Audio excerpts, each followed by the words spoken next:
कहते बाबा साहेब तेरी सोच ते पैरा देंगे ठोक के, भीमराओ तेरी सोच ते पैरा देंगे ठोक के, जे मन लैंदे इस गल नूं तां फिर कादा रोना सी, जे दिंदे ओहदे मिशन ते पैरा तां अज राज साडा होना सी, जे दिंदे ओहदे मिशन ते पैरा तां अज राज साडा होना सी। हाँ जी, जय भीम, जय भारत, जय गुरुदेव, धन गुरुदेव जी। क्रांति टीवी ते सारे साडे जो दर्शक साडा प्रोग्राम देख रहे हैं, मैं तीहा बाबा साहब दी इस प्रोग्राम विच तुहाडा सब दा बहुत बहुत स्वागत है जी। सो जिस तरह कि असीं गल करिए कि बाबा साहब तेरी सोच ते पैरा देंगे ठोक के, जेकर असीं गल करिए अज दे टाइम दी कि जिहड़े साडे लोग ने वो नारे लाउंदे फिरदे ने कि बाबा साहब तेरी सोच ते पैरा देंगे ठोक के, है ना। पर जेकर असीं असल विच देखिए कि वो सिर्फ नारेबाजी ही करते हैं, उस ते काम नहीं करते, क्योंकि एक पासे लोग गल्लां करते हैं, गल्लां करन नाल साडा जो मिशन है वो अगे नहीं होएगा, गल्लां करन नाल सानूं जो साडे हक अधिकार ने वो नहीं मिलणगे। जेकर असीं अपने हक अधिकार लैणे ने, असीं खुशी नाल जिंदगी जिउणी है, अपने मान नाल जिंदगी जिउणी है, तो उस लई सानूं संघर्ष भी करना पवेगा ते काम भी करना पवेगा। सो इस तरह जिस तरह तुहानूं सबनूं पता है कि हर बार असीं एक नवां फनकार लैके तुहाडे नाल हाजिर हुंदे आ, जो कि सानूं साडे रहबरां दे मिशन बारे जानकारी दिंदा है, ਜਾਂ ਫਿਰ ਉਹ ਇਹ ਦੱਸਦੇ ਨੇ ਕਿ ਉਹਨਾਂ ਨੇ ਆਪਣੀ ਜ਼ਿੰਦਗੀ ਦੇ ਵਿੱਚ ਹੁਣ ਤੱਕ ਆਪਣੇ ਮਿਸ਼ਨ ਨੂੰ ਅੱਗੇ ਵਧਾਉਣ ਲਈ ਕੀ ਕੀਤਾ। ਸੋ ਇਸ ਤਰ੍ਹਾਂ ਹੀ ਕੁਝ ਗੱਲਾਂ ਕਰਨ ਲਈ ਸਾਡੇ ਨਾਲ ਸਰ ਸਾਡੇ ਸਟੂਡੀਓ ਵਿੱਚ ਹਾਜ਼ਰ ਹੋਏ ਨੇ। ਸੋ ਆਓ ਤੁਹਾਡੀ ਮੁਲਾਕਾਤ ਕਰਵਾਉਂਦੇ ਹਾਂ ਉਹਨਾਂ ਨਾਲ। ਸਰ ਜੈ ਭੀਮ ਜੀ। ਜੈ ਭੀਮ ਜੀ। ਜੀ ਸਾਡੇ ਸਟੂਡੀਓ ਵਿੱਚ ਸਭ ਤੋਂ ਪਹਿਲਾਂ ਤੁਹਾਡਾ ਬਹੁਤ ਬਹੁਤ ਸਵਾਗਤ ਹੈ ਜੀ। ਤੁਹਾਡਾ ਵੀ ਬਹੁਤ ਬਹੁਤ ਸਵਾਗਤ ਕਿ ਤੁਸੀਂ ਮੈਨੂੰ ਆਪਣੇ ਸਟੂਡੀਓ ਵਿੱਚ ਸੱਦਿਆ ਜੀ। ਹਾਂਜੀ ਜੀ ਸਰ, ਸੋ ਸਭ ਤੋਂ ਪਹਿਲਾਂ ਆਪਣੇ ਦਰਸ਼ਕਾਂ ਨੂੰ ਆਪਣਾ ਨਾਮ ਦੱਸੋ ਤੇ ਤੁਸੀਂ ਇਹ ਦੱਸੋ ਕਿ ਕਿੰਨਾ ਸਮਾਂ ਹੋ ਗਿਆ ਤੁਹਾਨੂੰ ਇਸ ਮਿਸ਼ਨ ਵਿੱਚ ਕੰਮ ਕਰਦੇ ਹੋਏ। ਸਰੋਤਿਓ, ਜੈ ਭੀਮ, ਜੈ ਭਾਰਤ, ਜੈ ਮੂਲ ਨਿਵਾਸੀ। ਮੇਰਾ ਨਾਮ ਮੋਹਨ ਰਾਮਪਾਲ ਹੈ। ਮੈਂ ਸੰਨ 1978 ਤੋਂ ਇਸ ਮਿਸ਼ਨ ਵਿੱਚ ਕੰਮ ਕਰ ਰਿਹਾ। ਮੈਂ ਕਾਂਸ਼ੀ ਰਾਮ ਜੀ ਦਾ ਕਾਫੀ ਚਿਰ ਸਾਥੀ ਰਿਹਾ ਜੀ ਅਤੇ ਮੈਂ ਬਾਮਸੈਫ ਦੇ ਵਿੱਚ ਕੰਮ ਕਰਦਾ। ਹੁਣ ਮੈਂ ਇਸ ਵੇਲੇ ਬਾਮਸੈਫ ਦਾ ਇੰਟਰਨੈਸ਼ਨਲ ਕੋਆਰਡੀਨੇਟਰ ਹੈਗਾ, USA ਵਿੱਚ ਰਹਿਣਾ ਜੀ। ਹਾਂਜੀ। ਸੋ ਜਿਸ ਤਰ੍ਹਾਂ ਕਿ ਉਹਨਾਂ ਨੇ ਤੁਹਾਨੂੰ ਆਪਣੇ ਬਾਰੇ ਨੌਲੇਜ ਦਿੱਤੀ ਹੈ, ਉਮੀਦ ਕਰਦੇ ਤੁਹਾਨੂੰ ਅੱਛਾ ਲੱਗਿਆ ਹੋਵੇਗਾ। ਤੇ ਅੱਜ ਜਿਹੜਾ ਅਸੀਂ ਗੱਲ ਕਰਨ ਜਾ ਰਹੇ ਹਾਂ ਉਹ ਗੱਲ ਹੈਗੀ ਅੱਜ ਸਾਡੀ ਲੇਡੀਜ਼ ਲਈ, ਇਸਤਰੀਆਂ ਲਈ, ਕਿ ਜਿਹੜੇ ਸਾਡੇ ਸਮਾਜ ਦੀਆਂ ਔਰਤਾਂ ਹੈਗੀਆਂ ਨੇ ਜਿਨ੍ਹਾਂ ਨੂੰ ਬਾਬਾ ਸਾਹਿਬ ਨੇ ਹੱਕ ਅਧਿਕਾਰ ਦਿੱਤੇ ਨੇ, ਪਰ ਹੱਕ ਮਿਲਣ ਦੇ ਬਾਵਜੂਦ ਵੀ ਉਹ ਅੱਜ ਉਹਨਾਂ ਹੱਕਾਂ ਤੋਂ ਕਿਤੇ ਨਾ ਕਿਤੇ ਵਾਂਝੀਆਂ ਨੇ, ਜਾਂ ਤਾਂ ਫਿਰ ਉਹਨਾਂ ਨੂੰ ਉਹ ਹੱਕ ਅਧਿਕਾਰ ਮਿਲ ਨਹੀਂ ਰਹੇ, ਜਾਂ ਫਿਰ ਉਹਨਾਂ ਨੂੰ ਉਸ ਬਾਰੇ ਨੌਲੇਜ ਹੀ ਨਹੀਂ ਹੈ। ਸੋ ਅੱਜ ਅਸੀਂ ਇਸ ਬਾਰੇ ਗੱਲ ਕਰਾਂਗੇ। ਸੋ ਸਰ, ਸਭ ਤੋਂ ਪਹਿਲਾਂ ਸਾਡੇ ਦਰਸ਼ਕਾਂ ਨੂੰ ਇਹ ਗੱਲ ਦੱਸੋ ਕਿ ਜਿਸ ਤਰ੍ਹਾਂ ਕਿ ਸਾਰੇ ਜਾਣਦੇ ਕਿ ਬਾਬਾ ਸਾਹਿਬ ਨੇ ਸੰਵਿਧਾਨ ਲਿਖਿਆ, ਔਰ ਉਸ ਸੰਵਿਧਾਨ ਦੇ ਵਿੱਚ ਉਹਨਾਂ ਨੇ ਔਰਤਾਂ ਨੂੰ ਵੀ ਉਨਾ ਹੀ ਹੱਕ ਦਿੱਤਾ ਆ, ਉਨੇ ਹੀ ਅਧਿਕਾਰ ਦਿੱਤੇ ਨੇ ਜਿੰਨੇ ਕਿ ਉਹਨਾਂ ਨੇ ਮਰਦ ਸਮਾਜ ਨੂੰ ਦਿੱਤੇ ਨੇ। ਠੀਕ ਹੈ। ਪਰ ਕਿਤੇ ਨਾ ਕਿਤੇ ਅੱਜ ਜਿਹੜੀ ਸਾਡੇ ਸਮਾਜ ਦੀ ਔਰਤ ਹੈਗੀ ਆ ਉਹ ਆਪਣੇ ਹੱਕ ਅਧਿਕਾਰਾਂ ਤੋਂ ਵਾਂਝੀ ਆ। ਉਹ ਕਿਉਂ? ਉਹ ਇੱਦਾਂ ਹੈ ਜੀ, ਆਪਾਂ ਨੂੰ ਜਾਂ ਤਾਂ ਫਿਰ ਪਾਸਟ ਹਿਸਟਰੀ ਦੇ ਵਿੱਚ ਜਾਣਾ ਪਊਗਾ ਪਹਿਲਾਂ, ਕਿਉਂਕਿ ਆਪਾਂ ਨੂੰ ਸਿੰਧੂ ਘਾਟੀ ਤੋਂ, ਸੱਭਿਅਤਾ ਤੋਂ ਆਪਣੀ ਇਹ ਗੱਲ ਸ਼ੁਰੂ ਕਰਨੀ ਪੈਣੀ ਹੈ। ਸਿੰਧੂ ਘਾਟੀ ਜਿਹੜੀ ਹੈਗੀ ਆ ਉਹ ਇੱਕ ਜਿਹਨੂੰ ਸਵਰਨ ਯੁੱਗ ਕਿਹਾ ਗਿਆ ਜੀ, ਤੋ ਇੱਕ ਇਹੋ ਜਿਹੀ ਸੱਭਿਅਤਾ ਸੀ ਜਿਹਦੇ ਵਿੱਚ ਘਰ ਜਿਹੜੀ ਔਰਤ ਆ ਉਹ ਘਰ ਦੀ ਮੋਹਰੀ ਸੀ। ਜਿੱਦਾਂ ਤੁਹਾਡਾ ਕੋਈ ਨਾਂ ਇਹ ਆ ਤਾਂ ਤੁਹਾਡਾ ਨਾਂ ਤੁਸੀਂ ਧੀ ਆਪਣੀ ਮਾਂ ਦਾ ਨਾਂ, ਤੁਹਾਡੀ ਮਾਂ ਦਾ ਮਤਲਬ ਆਊਗਾ, ਬਾਪ ਦਾ ਨਹੀਂ ਸੀ ਹੁੰਦਾ ਜੀ। ਔਰ ਔਰਤ ਜਿਹੜੀ ਹੈਗੀ ਆ ਉਹ ਘਰ ਗ੍ਰਹਿਣੀ, ਹਰ ਚੀਜ਼, ਨਿਆਣਿਆਂ ਦੀ ਪਰਵਰਿਸ਼। ਇਹ ਕਿਉਂ ਇਹ ਸਾਡੇ ਪੁਰਖਾਂ ਨੇ ਇਹੋ ਜਿਹੀ ਸਭਿਅਤਾ ਬਣਾਈ? ਉਹਨਾਂ ਨੇ ਇਸ ਕਰਕੇ ਸਭਿਅਤਾ ਬਣਾਈ ਕਿਉਂਕਿ ਔਰਤ ਔਰ ਮਰਦ ਦੋ ਇਹੋ ਜਿਹੇ ਇਸ ਗ੍ਰਸਤੀ ਦੇ ਵਿੱਚ ਪਈਏ ਆ। ਔਰਤ ਦੇ ਗੁਣ ਸੈਪਰੇਟ ਆ, ਮਰਦ ਦੇ ਗੁਣ ਸੈਪਰੇਟ ਆ ਜੀ। ਬਿਲਕੁਲ। ਔਰਤ ਜਿਹੜੀ ਹੈਗੀ ਆ, ਦੇਖੋ, ਇਹ ਮਮਤਾ, ਸਬਰ, ਸੰਤੋਖ, ਨਿਰਤਕੀ, ਗਾਇਕਰੀ ਐਂਡ ਉਹ ਜੋ ਵੀ ਗੁਣ ਹੈਗੇ ਆ ਨਾ ਉਹ ਇਹਦੇ 'ਚ ਆ। ਬੰਦੇ ਵਿੱਚ ਇੱਕ ਡਿਸਕੰਟੈਂਟਮੈਂਟ ਆ ਅਤੇ ਇੱਕ ਬਰੇਵਰੀ ਆ, ਦੋ ਗੁਣ ਆ ਜੀ।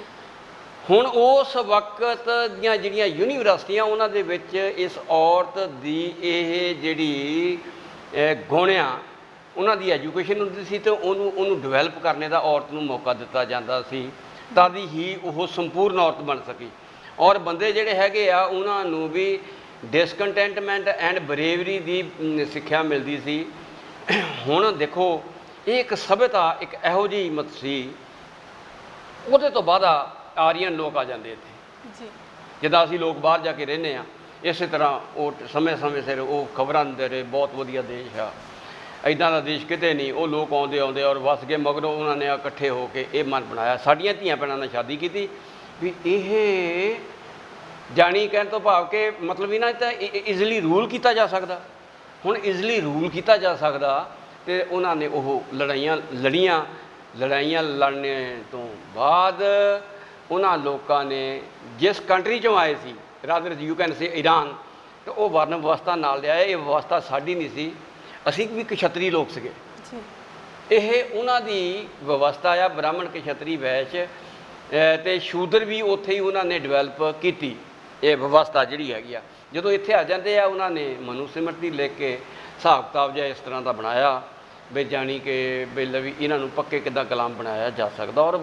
ਔਰ ਉਹ ਜਿਹੜੇ ਜਿਨ੍ਹਾਂ ਲੋਕਾਂ ਨੇ ਉਹਨਾਂ ਦੀ ਵਿਵਸਥਾ ਮੰਨਣੇ ਤੋਂ ਨਾ ਕਰ ਦਿੱਤੀ, ਉਹ ਲੋਕ ਜਿਹੜੇ ਹੈਗੇ ਆ ਜਿਨ੍ਹਾਂ ਨੇ ਜ਼ਿਆਦਾ ਮਿਹਨਤ ਕੀਤੀ, ਰਜਿਸਟ ਕੀਤਾ, ਲੜਾਈਆਂ ਲੜੀਆਂ, ਉਹ ਅੱਜ ਤੋਂ ਸਭ ਤੋਂ ਨੀਵੀਆਂ ਜਾਤਾਂ ਦੇ ਆ ਜੀ। ਜਿਨ੍ਹਾਂ ਨੇ ਲੜਾਈ ਲੜੀ, ਕੰਪਰੋਮਾਈਜ਼ ਕਰ ਲਿਆ, ਉਹ ਅੱਜ ਦੇ ਬੈਕਵਰਡ ਕਲਾਸ ਲੋਕ ਆ, ਰਾਈਟ।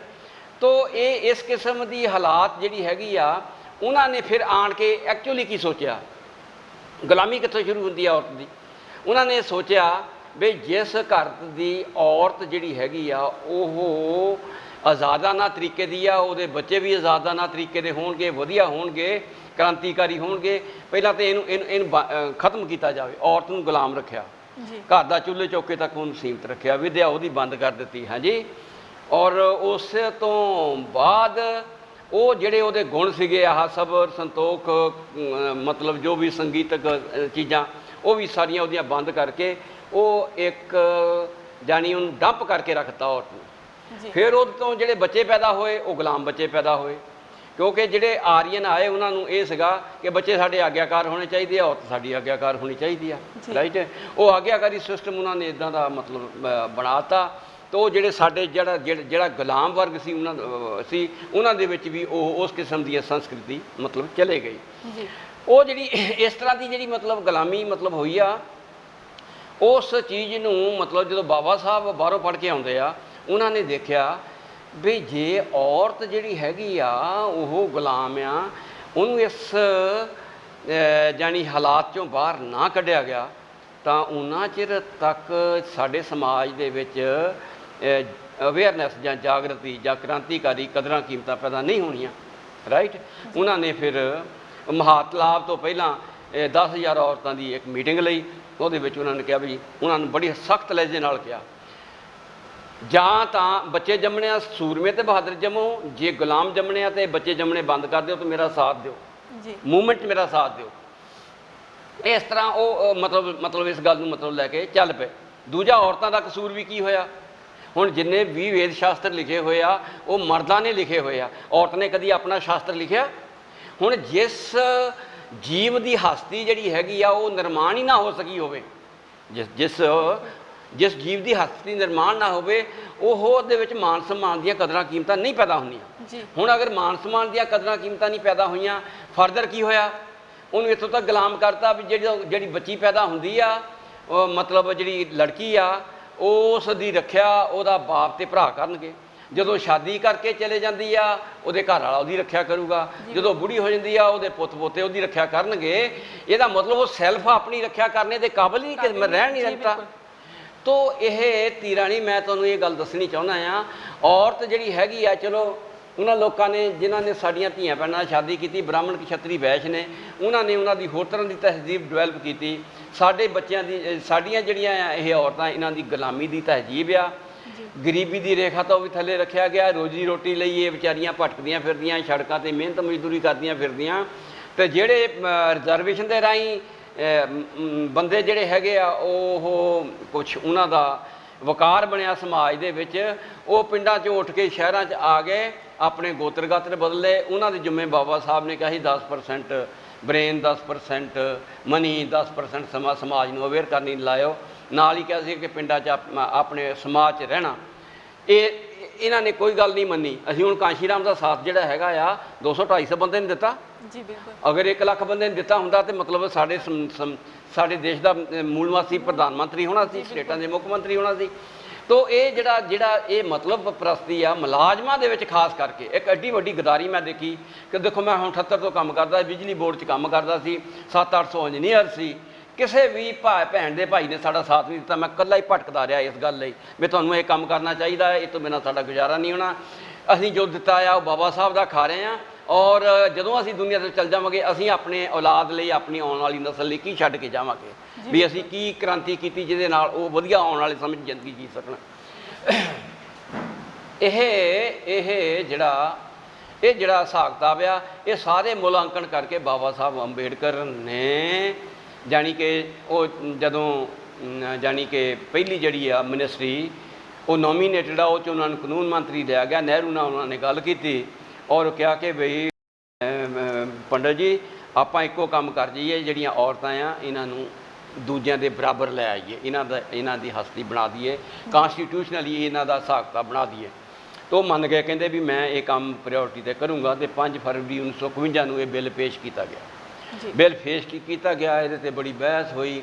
ਜਦੋਂ ਇਹ 'ਤੇ ਇੰਨੀ ਜ਼ਿਆਦਾ ਵੱਡੀ ਬਹਿਸ ਹੋਈ ਤਾਂ ਫਿਰ ਹੁਣ ਇੰਨੀ ਬਹਿਸ ਹੋਣ ਦੇ ਬਾਵਜੂਦ ਜਾਣੀ ਫਿਰ ਉਹਨਾਂ ਨੇ ਕਿਹਾ ਵੀ ਇਹ ਬਹਿਸ ਦੇ ਉੱਤੇ ਇੱਕ ਸਿਲੈਕਟ ਕਮੇਟੀ ਬਣਾਤੀ, ਉਹਦੇ 33 ਮੈਂਬਰ ਬਣਾਤੇ, 3 ਇਸ ਹਿੰਦੂ ਕੋਡ ਬਿੱਲ ਦੇ ਹੱਕ ਸੀ, 30 ਜਿਹੜੇ ਹੈਗੇ ਆ ਉਹ ਇਹਦੇ ਵਿਰੋਧ ਵਿੱਚ ਸੀ। ਬਹੁਤ ਸਾਰੇ ਜਿਹੜੇ ਮੈਂਬਰ ਜਿਹੜੇ ਹੈਗੇ ਜਿਨ੍ਹਾਂ ਦੀਆਂ ਘਰ ਵਾਲੀਆਂ ਸਪੋਰਟ ਕਰ ਰਹੀਆਂ ਸੀ ਇਸ ਬਿੱਲ ਨੂੰ, ਆਪ ਉਹ ਪਾਰਲੀਮੈਂਟ ਦੇ ਵਿੱਚ ਇਹਦਾ ਵਿਰੋਧ ਕਰ ਰਹੇ ਸੀ। ਮੈਂ ਤੁਹਾਨੂੰ ਇਹ ਗੱਲ ਕਹਿਣੀ ਚਾਹੁੰਦਾ ਹਾਂ, ਟੋਟਲ ਕਾਂਗਰਸ ਜਿਹੜੀ ਹੈਗੀ ਆ ਉਹ ਚੋਂ ਇਸ ਮੁੱਦੇ ਦੇ ਉੱਤੇ ਰਾਸ਼ਟਰਪਤੀ ਨੇ ਕਹਿਤਾ ਵੀ ਜੇ ਇਹ ਬਿੱਲ ਵਾਪਸ ਨਾ ਲਿਆ ਤੇ ਇਹ ਮਤਲਬ ਮੈਂ ਆਪਣਾ ਰਿਜ਼ਾਈਨ ਕਰ ਦੂੰਗਾ। ਹੁਣ ਉਹ ਵਾਪਸ ਕਿਉਂ ਕਰਾਉਣਾ ਚਾਹੁੰਦੇ ਸੀ? ਉਹ ਕਹਿੰਦੇ ਵੀ ਸਾਡੀ ਸੰਸਕ੍ਰਿਤੀ ਵੇਦਾਂ ਸ਼ਾਸਤਰਾਂ 'ਤੇ ਬੇਸਡ ਆ, ਇਹ ਕਲਚਰ ਉਹਨਾਂ ਦਾ ਬਣਾਇਆ ਹੋਇਆ। ਜੇ ਅਸੀਂ ਹਿੰਦੂ ਕੋਡ ਬਿੱਲ ਜਿਹੜਾ ਹੈਗਾ ਲੈ ਕੇ ਆਉਂਦੇ ਹਾਂ, ਇਹਦਾ ਮਤਲਬ ਅਸੀਂ ਵੇਦਾਂ ਸ਼ਾਸਤਰਾਂ ਨੂੰ ਚੈਲੰਜ ਕਰ ਰਹੇ ਹਾਂ ਜੀ, ਵੇਦਾਂ ਸ਼ਾਸਤਰਾਂ ਨੂੰ ਇਹ ਚੈਲੰਜ ਹੋ ਰਿਹਾ। ਇਸ ਕਰਕੇ ਉਹਨਾਂ ਨੇ ਮਤਲਬ ਇਹ ਗੱਲ ਨਹੀਂ ਹੋਈ। ਬਾਬਾ ਸਾਹਿਬ ਨੇ 17 ਫਰਵਰੀ 1951 ਨੂੰ ਨਹਿਰੂ ਨੂੰ ਲੈਟਰ ਲਿਖਿਆ ਕਿ ਮੇਰੀ ਸਿਹਤ ਬਹੁਤ ਖਰਾਬ ਹੁੰਦੀ ਜਾ ਰਹੀ ਆ, ਮੈਂ ਚਾਹੁੰਦਾ ਜੀਦੇ ਜੀ ਇਹ ਬਿੱਲ ਪਾਸ ਹੋ ਜਾਵੇ। ਫਿਰ 17 ਸਤੰਬਰ 1951 ਨੂੰ ਬਹਿਸ ਸ਼ੁਰੂ ਹੋਈ ਅਤੇ 19 ਸਤੰਬਰ 1951 ਨੂੰ ਜੋ ਹਾਲਾਤ ਕਾਂਗਰਸ ਦੇ ਵਿੱਚ ਜਾਂ ਹੋਰ ਬ੍ਰਾਹਮਣੀਕਲ ਸਿਸਟਮ ਨੂੰ ਚਲਾਉਣ ਵਾਲੀਆਂ ਸੰਸਥਾਵਾਂ ਨੇ ਪ੍ਰੈਸ਼ਰ ਨਹਿਰੂ 'ਤੇ ਪਾਇਆ, ਉਹਦੇ ਨਾਲ ਉਹਨੂੰ ਦੱਸਿਆ ਕਿ ਮੇਰੀ ਕੁਰਸੀ ਚਲੇ ਜਾਣੀ ਆ। ਦੈਨ ਉਹਨੇ ਉਹਨਾਂ ਮੂਹਰੇ ਸਰੈਂਡਰ ਕਰ ਦਿੱਤਾ ਅਤੇ ਪਾਰਲੀਮੈਂਟ 'ਚ ਬਿਆਨ ਦਿੱਤਾ ਕਿਉਂਕਿ ਇਲੈਕਸ਼ਨਾਂ ਆਉਣ ਵਾਲੀਆਂ ਆ, ਇਹ ਏਡੀ ਜਲਦੀ ਪਾਸ ਨਹੀਂ ਕੀਤਾ ਜਾ ਸਕਦਾ ਅਤੇ ਜਿਹੜਾ ਆਉਣ ਵਾਲੀ ਲੋਕ ਸਭਾ ਹੋਊਗੀ ਉਹਦੇ ਵਿੱਚ ਇਹ ਮਤਲਬ ਕੀਤਾ ਜਾਊਗਾ। ਤੋ ਧੀਰਾਣੀ ਗੱਲ ਹੈਗੀ ਇਹ ਉਹ ਨਹੀਂ ਕਰਨਾ ਚਾਹੁੰਦੇ ਸੀ। ਔਰਤ ਇੱਥੋਂ ਦੀ ਸੀ, ਉਹਨੂੰ ਵੀ ਸ਼ੂਦਰ, ਅਤੀ ਸ਼ੂਦਰ, ਠੀਕ ਆ ਨਾ। ਅੱਛਾ, ਉਹਨਾਂ ਨੇ ਜਦੋਂ ਇੱਦਾਂ ਦਾ ਆਣ ਕੇ ਸਿਸਟਮ ਬਣਾਇਆ ਤਾਂ ਉਹ ਜਿਹੜੇ ਡੇਰੇ ਆ ਸਾਧੂ ਸੰਤਾਂ ਨੇ ਬ੍ਰਾਹਮਣੀਕਲ ਸਿਸਟਮ ਨੂੰ ਸਪੋਰਟ ਕੀਤਾ। ਉਹਨਾਂ ਨੇ ਕੀ ਸਪੋਰਟ ਕੀਤਾ? ਇਹ ਨਰਕ ਦਾ ਦੁਆਰ ਆ, ਇਹਦੀ ਗੁੱਤ ਪਿੱਛੇ ਮੱਤ ਆ ਹੈ। ਹੁਣ ਦੇਖੋ ਨਾ ਮੈਂਸੂਰੇਸ਼ਨ ਪੀਰੀਅਡ ਆ।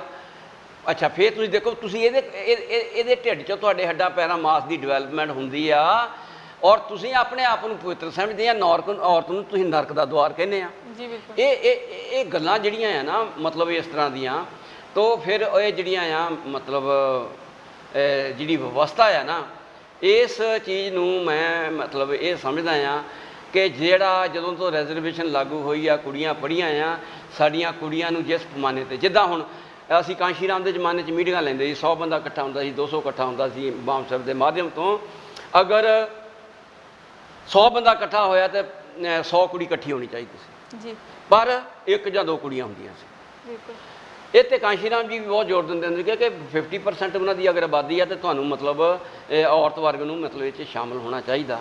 ਅੱਜ ਮੈਂ ਵੀ ਬਹੁਤ ਜ਼ਿਆਦਾ ਜ਼ੋਰ ਦੇ ਰਿਹਾ ਇੱਥੇ, ਮੈਂ ਜਿੰਨੀਆਂ ਵੀ 6-7 ਮਹੀਨਿਆਂ ਤੋਂ ਮੀਟਿੰਗਾਂ ਲੈ ਰਿਹਾ, 5-5 7-7 ਵੀ ਤੁਸੀਂ ਲੜਕੀਆਂ ਨੂੰ ਕਿਉਂ ਨਹੀਂ ਲਾਉਂਦੇ?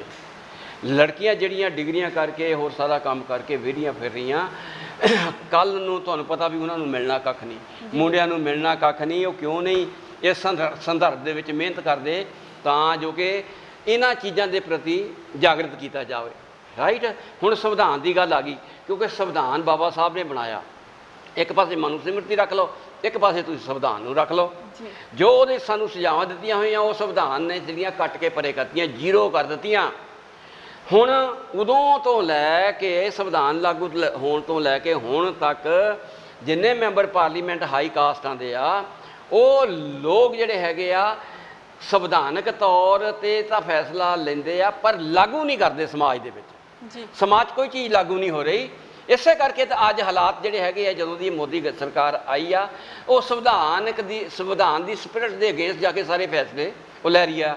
ਚਾਹੇ ਰਾਮ ਮੰਦਿਰ ਆ, ਚਾਹੇ CCA ਆਦੇ ਆ ਫੈਸਲੇ ਹੋਣੇ ਸੀ, ਚਾਹੇ ਜੰਮੂ ਕਸ਼ਮੀਰ ਆ, ਇਹ ਸਾਰੀਆਂ ਚੀਜ਼ਾਂ ਦੇ ਉੱਤੇ ਗੈਰ ਸੰਵਿਧਾਨਕ ਜਿਹੜੇ ਫੈਸਲੇ ਉਹ ਲੈ ਰਹੇ ਆ। ਤੇ ਇਸ ਸਮਾਜ ਜਿਹੜਾ ਹੈਗਾ ਆ ਚੁੱਪ ਕਰਕੇ ਬੈਠਾ ਆ। ਉਤੋਂ ਆ ਕਰੋਨਾ ਆ ਗਿਆ, ਇਹਦੇ ਵਿੱਚ ਪਾਬੰਦੀਆਂ ਇਹੋ ਜਿਹੀਆਂ ਲਾਤੀਆਂ ਜਿਹਦੇ ਨਾਲ ਜਿਹੜਾ ਹੈਗਾ ਆ, ਜਿਹੜਾ ਸਾਡਾ ਸਮਾਜ ਸਭ ਤੋਂ ਜ਼ਿਆਦਾ ਉਹ ਸਫਰ ਰਿਹਾ।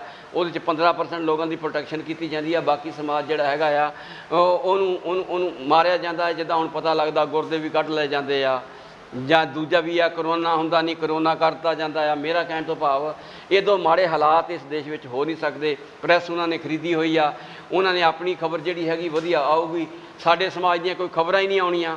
ਠੀਕ ਆ ਨਾ, ਉਹ ਮਿਲਣਾ ਜੁਲਣਾ ਹੀ ਬੰਦ ਕੀਤਾ ਹੋਇਆ ਆ, ਤੁਸੀਂ ਕਰ ਨਹੀਂ ਸਕਦੇ। ਆ ਸੋਸ਼ਲ ਡਿਸਟੈਂਸ ਤਾਂ ਸਾਡੇ ਨਾਲ ਪਹਿਲਾਂ ਹੀ ਬਣਾ ਕੇ ਰੱਖਿਆ ਹੋਇਆ, ਰਾਈਟ। ਆਦਮੀ ਤੋਂ ਆਦਮੀ ਦਾ ਮਤਲਬ ਬੋਡਲੀ ਡਿਸਟੈਂਸ ਦੀ ਪਰਿਭਾਸ਼ਾ ਚਾਹੀਦੀ ਸੀ, ਉੱਥੇ ਵੀ ਬ੍ਰਾਹਮਣਿਕਲ ਸ਼ਬਦ ਸੋਸ਼ਲ ਡਿਸਟੈਂਸ ਜਿਹੜਾ ਹੈਗਾ ਉਹਨੂੰ ਲਾਗੂ ਕੀਤਾ ਗਿਆ, ਤਾਂ ਜੋ ਕਿ ਇਹ ਮਾਨਸਿਕਤਾ ਜਿਹੜੀ ਹੈਗੀ ਸੋਸ਼ਲ ਡਿਸਟੈਂਸ ਲਈ ਇਹ ਪੱਕੀ ਮਤਲਬ ਹੋ ਜਾਵੇ। ਮੇਰਾ ਕਹਿਣ ਤੋਂ ਭਾਵ ਕਿ ਇਹ ਜਿਹੜਾ ਜੋ ਕਿ ਜਿਸ ਕਿਸਮ ਦੇ ਵੀ ਇਹ ਹਾਲਾਤ ਬਣੇ ਆ ਨਾ, ਇਹ ਬੜੇ ਖਤਰਨਾਕ ਕਿਸਮ ਦੇ ਹਾਲਾਤ ਬਣਦੇ ਜਾ ਰਹੇ ਆ। ਹੁਣ ਮੈਂ ਬਾਹਰ ਜੇ ਲੋਕ ਮੈਨੂੰ ਸੁਣ ਰਹੇ ਆ, ਮੈਂ ਉਹਨਾਂ ਸਾਰਿਆਂ ਨੂੰ ਬੇਨਤੀ ਕਰਦਾ, ਉਹ ਇਕੱਠੇ ਹੋ ਜਾਓ, ਸਾਰੇ ਇਕੱਠੇ ਹੋ ਕੇ ਇੱਥੇ ਸਪੋਰਟ ਕਰੋ। ਜਿੰਨਾ ਚਿਰ ਤੱਕ ਇਹ ਸਾਰਾ ਦੇਸ਼ ਜਿਹੜਾ ਹੈਗਾ ਆ, ਇਸ ਦੇ ਵਿੱਚ ਸਾਰਾ ਦੇਸ਼ ਜਿਹੜਾ ਹੈਗਾ ਇਹਦੇ ਵਿੱਚ ਅਸੀਂ ਸਾਰੀਆਂ ਜਾਤਾਂ ਇਕੱਠੀਆਂ ਹੋ ਕੇ ਮੂਲ ਨਿਵਾਸੀ ਸਮਾਜ ਨਹੀਂ ਬਣਦੇ, ਉਹਨਾਂ ਚਿਰ ਤੱਕ ਪਾਵਰ ਸਾਡੇ ਹੱਥ 'ਚ ਨਹੀਂ ਆ ਸਕਦੀ। ਜਿੰਨਾ ਚਿਰ ਪੋਲੀਟੀਕਲ ਪਾਵਰ ਹੱਥ 'ਚ ਨਹੀਂ ਆ ਸਕਦੀ, ਅਸੀਂ ਆਪਣੀਆਂ ਸਮੱਸਿਆਵਾਂ ਦਾ ਹੱਲ ਨਹੀਂ ਕਰ ਸਕਦੇ। ਮੈਂ ਤੁਹਾਨੂੰ ਜਿਹੜੀ ਅਸਲ 'ਚ ਗੱਲ ਕਹਿਣੀ ਚਾਹੁੰਦੇ ਹਾਂ, ਬਾਬਾ ਸਾਹਿਬ ਨੂੰ ਲੋਕਾਂ ਨੇ ਪੁੱਛਿਆ ਬਈ ਤੂੰ ਕੀ ਕਰਨਾ ਚਾਹੁੰਦਾ? ਉਹ ਕਹਿੰਦੇ ਆ ਵੀ ਵਿਵਸਥਾ ਨੂੰ ਚਲਾਉਣ ਵਾਲੇ ਲੋਕਾਂ ਨੇ ਤੁਹਾਨੂੰ ਹਜ਼ਾਰਾਂ ਜਾਤਾਂ 'ਚ ਵੰਡ ਕੇ ਉਹ ਰਾਜ ਕਰ ਰਹੇ ਆ ਹੈਂ। ਤੇ ਜੇ ਜਿਨ੍ਹਾਂ ਨੂੰ ਵੰਡ ਕੇ ਜਾਤਾਂ 'ਚ ਵੰਡਿਆ ਹੋ, ਇੱਥੋਂ ਦੇ ਮੂਲ ਨਿਵਾਸੀ ਆ, ਉਹ ਸਾਰੇ ਇਕੱਠੇ ਹੋ ਜਾਣ, ਬਹੁਜਨ ਸਮਾਜ ਬਣ ਜਾਵੇ, ਤਾਂ ਤੁਸੀਂ ਉਹਨਾਂ ਤੋਂ ਰਾਜ ਭਾਗ ਖੋ ਸਕਦੇ ਹੋ। ਠੀਕ ਆ ਨਾ।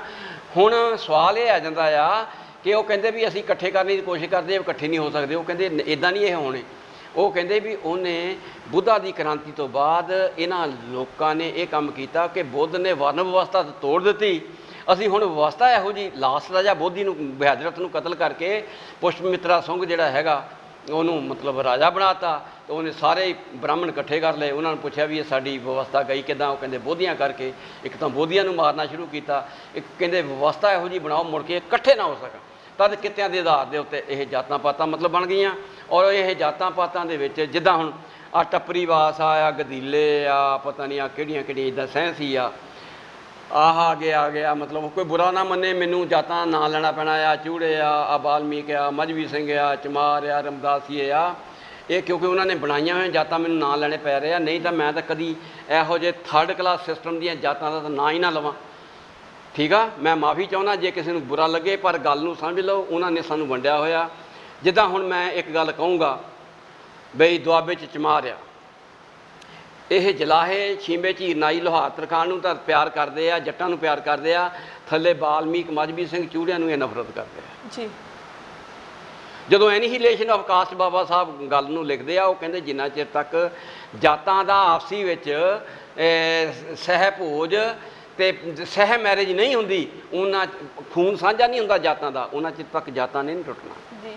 ਬਿਲਕੁਲ। ਪਰ ਸਰ ਵਿੱਚ ਆਪਾਂ ਜੇਕਰ ਦੇਖੀਏ ਅੱਜ ਦੇ ਟਾਈਮ ਵਿੱਚ ਜਿੱਦਾਂ ਕਿਹਾ ਸੀ ਕਿ ਵੈਬਸਾਈਟ ਨੇ ਕਿ ਜਿਹੜਾ ਬੁੱਧ ਧਰਮ ਅਪਣਾਓ ਹੈ ਨਾ, ਕਿਉਂਕਿ ਉਹਦੇ ਵਿੱਚ ਜਿਹੜੀ ਸਾਨੂੰ ਅੱਛੀ ਨੌਲੇਜ ਮਿਲੇਗੀ, ਜਾਤ ਪਾਤ ਜਿਹੜੀ ਖਤਮ ਹੋਏਗੀ। ਪਰ ਜੇਕਰ ਅੱਜ ਅਸੀਂ ਦੇਖੀਏ ਕਿ ਜਿਹੜੇ ਬੋਧੀ ਹੈਗੇ ਨੇ ਉਹ ਅੰਬੇਡਕਰੀਆਂ ਨੂੰ ਬੋਲੀ ਜਾ ਰਹੇ, ਉਹਨਾਂ ਦੇ ਖਿਲਾਫ ਬੋਲ ਰਹੇ ਨੇ। ਜਿਹੜੇ ਅੰਬੇਡਕਰੀ ਹੈਗੇ ਨੇ ਕਿਤੇ ਨਾ ਕਿਤੇ ਉਹ ਵਿਰੋਧੀ ਜੋ ਬੋਧੀ ਨੇ ਉਹਨਾਂ ਦੇ ਵਿਰੋਧ 'ਚ ਬੋਲ ਰਹੇ ਨੇ। ਕਿ ਜੇਕਰ ਅਸਲ ਵਿੱਚ ਅਸੀਂ ਆਪਸ 'ਚ ਲੜੀ ਜਾਵਾਂਗੇ ਤਾਂ ਅਸੀਂ ਦੂਸਰੇ ਨੂੰ ਕਿਵੇਂ ਇਕੱਠਾ ਕਰਾਂਗੇ? ਦੇਖੋ ਮੈਂ ਹੁਣ ਤੁਹਾਨੂੰ ਗੱਲ ਦੱਸਾਂ, ਇਹ ਹੈਗੀ ਆ ਛੋਟੀ ਸੋਚ ਜੀ। ਧਰਮ ਦਾ ਕੀ ਮਤਲਬ ਹੁੰਦਾ? Character development. ਜੀ ਬਿਲਕੁਲ। ਤੁਸੀਂ ਸੱਚ ਬੋਲਣਾ, ਤੁਸੀਂ ਝੂਠ ਨਹੀਂ ਬੋਲਣਾ, ਕਿਸੇ ਨਾਲ ਵੈਰ ਨਹੀਂ ਕਰਨਾ, ਕਿਸੇ ਨੂੰ ਧੋਖਾ ਨਹੀਂ ਦੇਣਾ, ਉਹ ਕੰਮ ਕਰਨਾ ਜਿਹ 'ਚ ਦੂਜੇ ਨੂੰ ਸੁੱਖ ਮਿਲੇ ਜੀ। ਇਹਦੇ ਤੇ ਅਗਰ ਕੋਈ ਵੀ ਧਰਮ, ਸਿੱਖ ਧਰਮ ਹੋਵੇ, ਇਹ ਧਰਮ ਹੋਵੇ, ਕੋਈ ਵੀ ਧਰਮ ਹੋਵੇ, ਅਗਰ ਬੰਦਾ ਚੱਲਦਾ ਉਹਦਾ ਇਹਦਾ ਮਤਲਬ ਕਰੈਕਟਰ ਡਿਵੈਲਪ ਹੋ ਗਿਆ।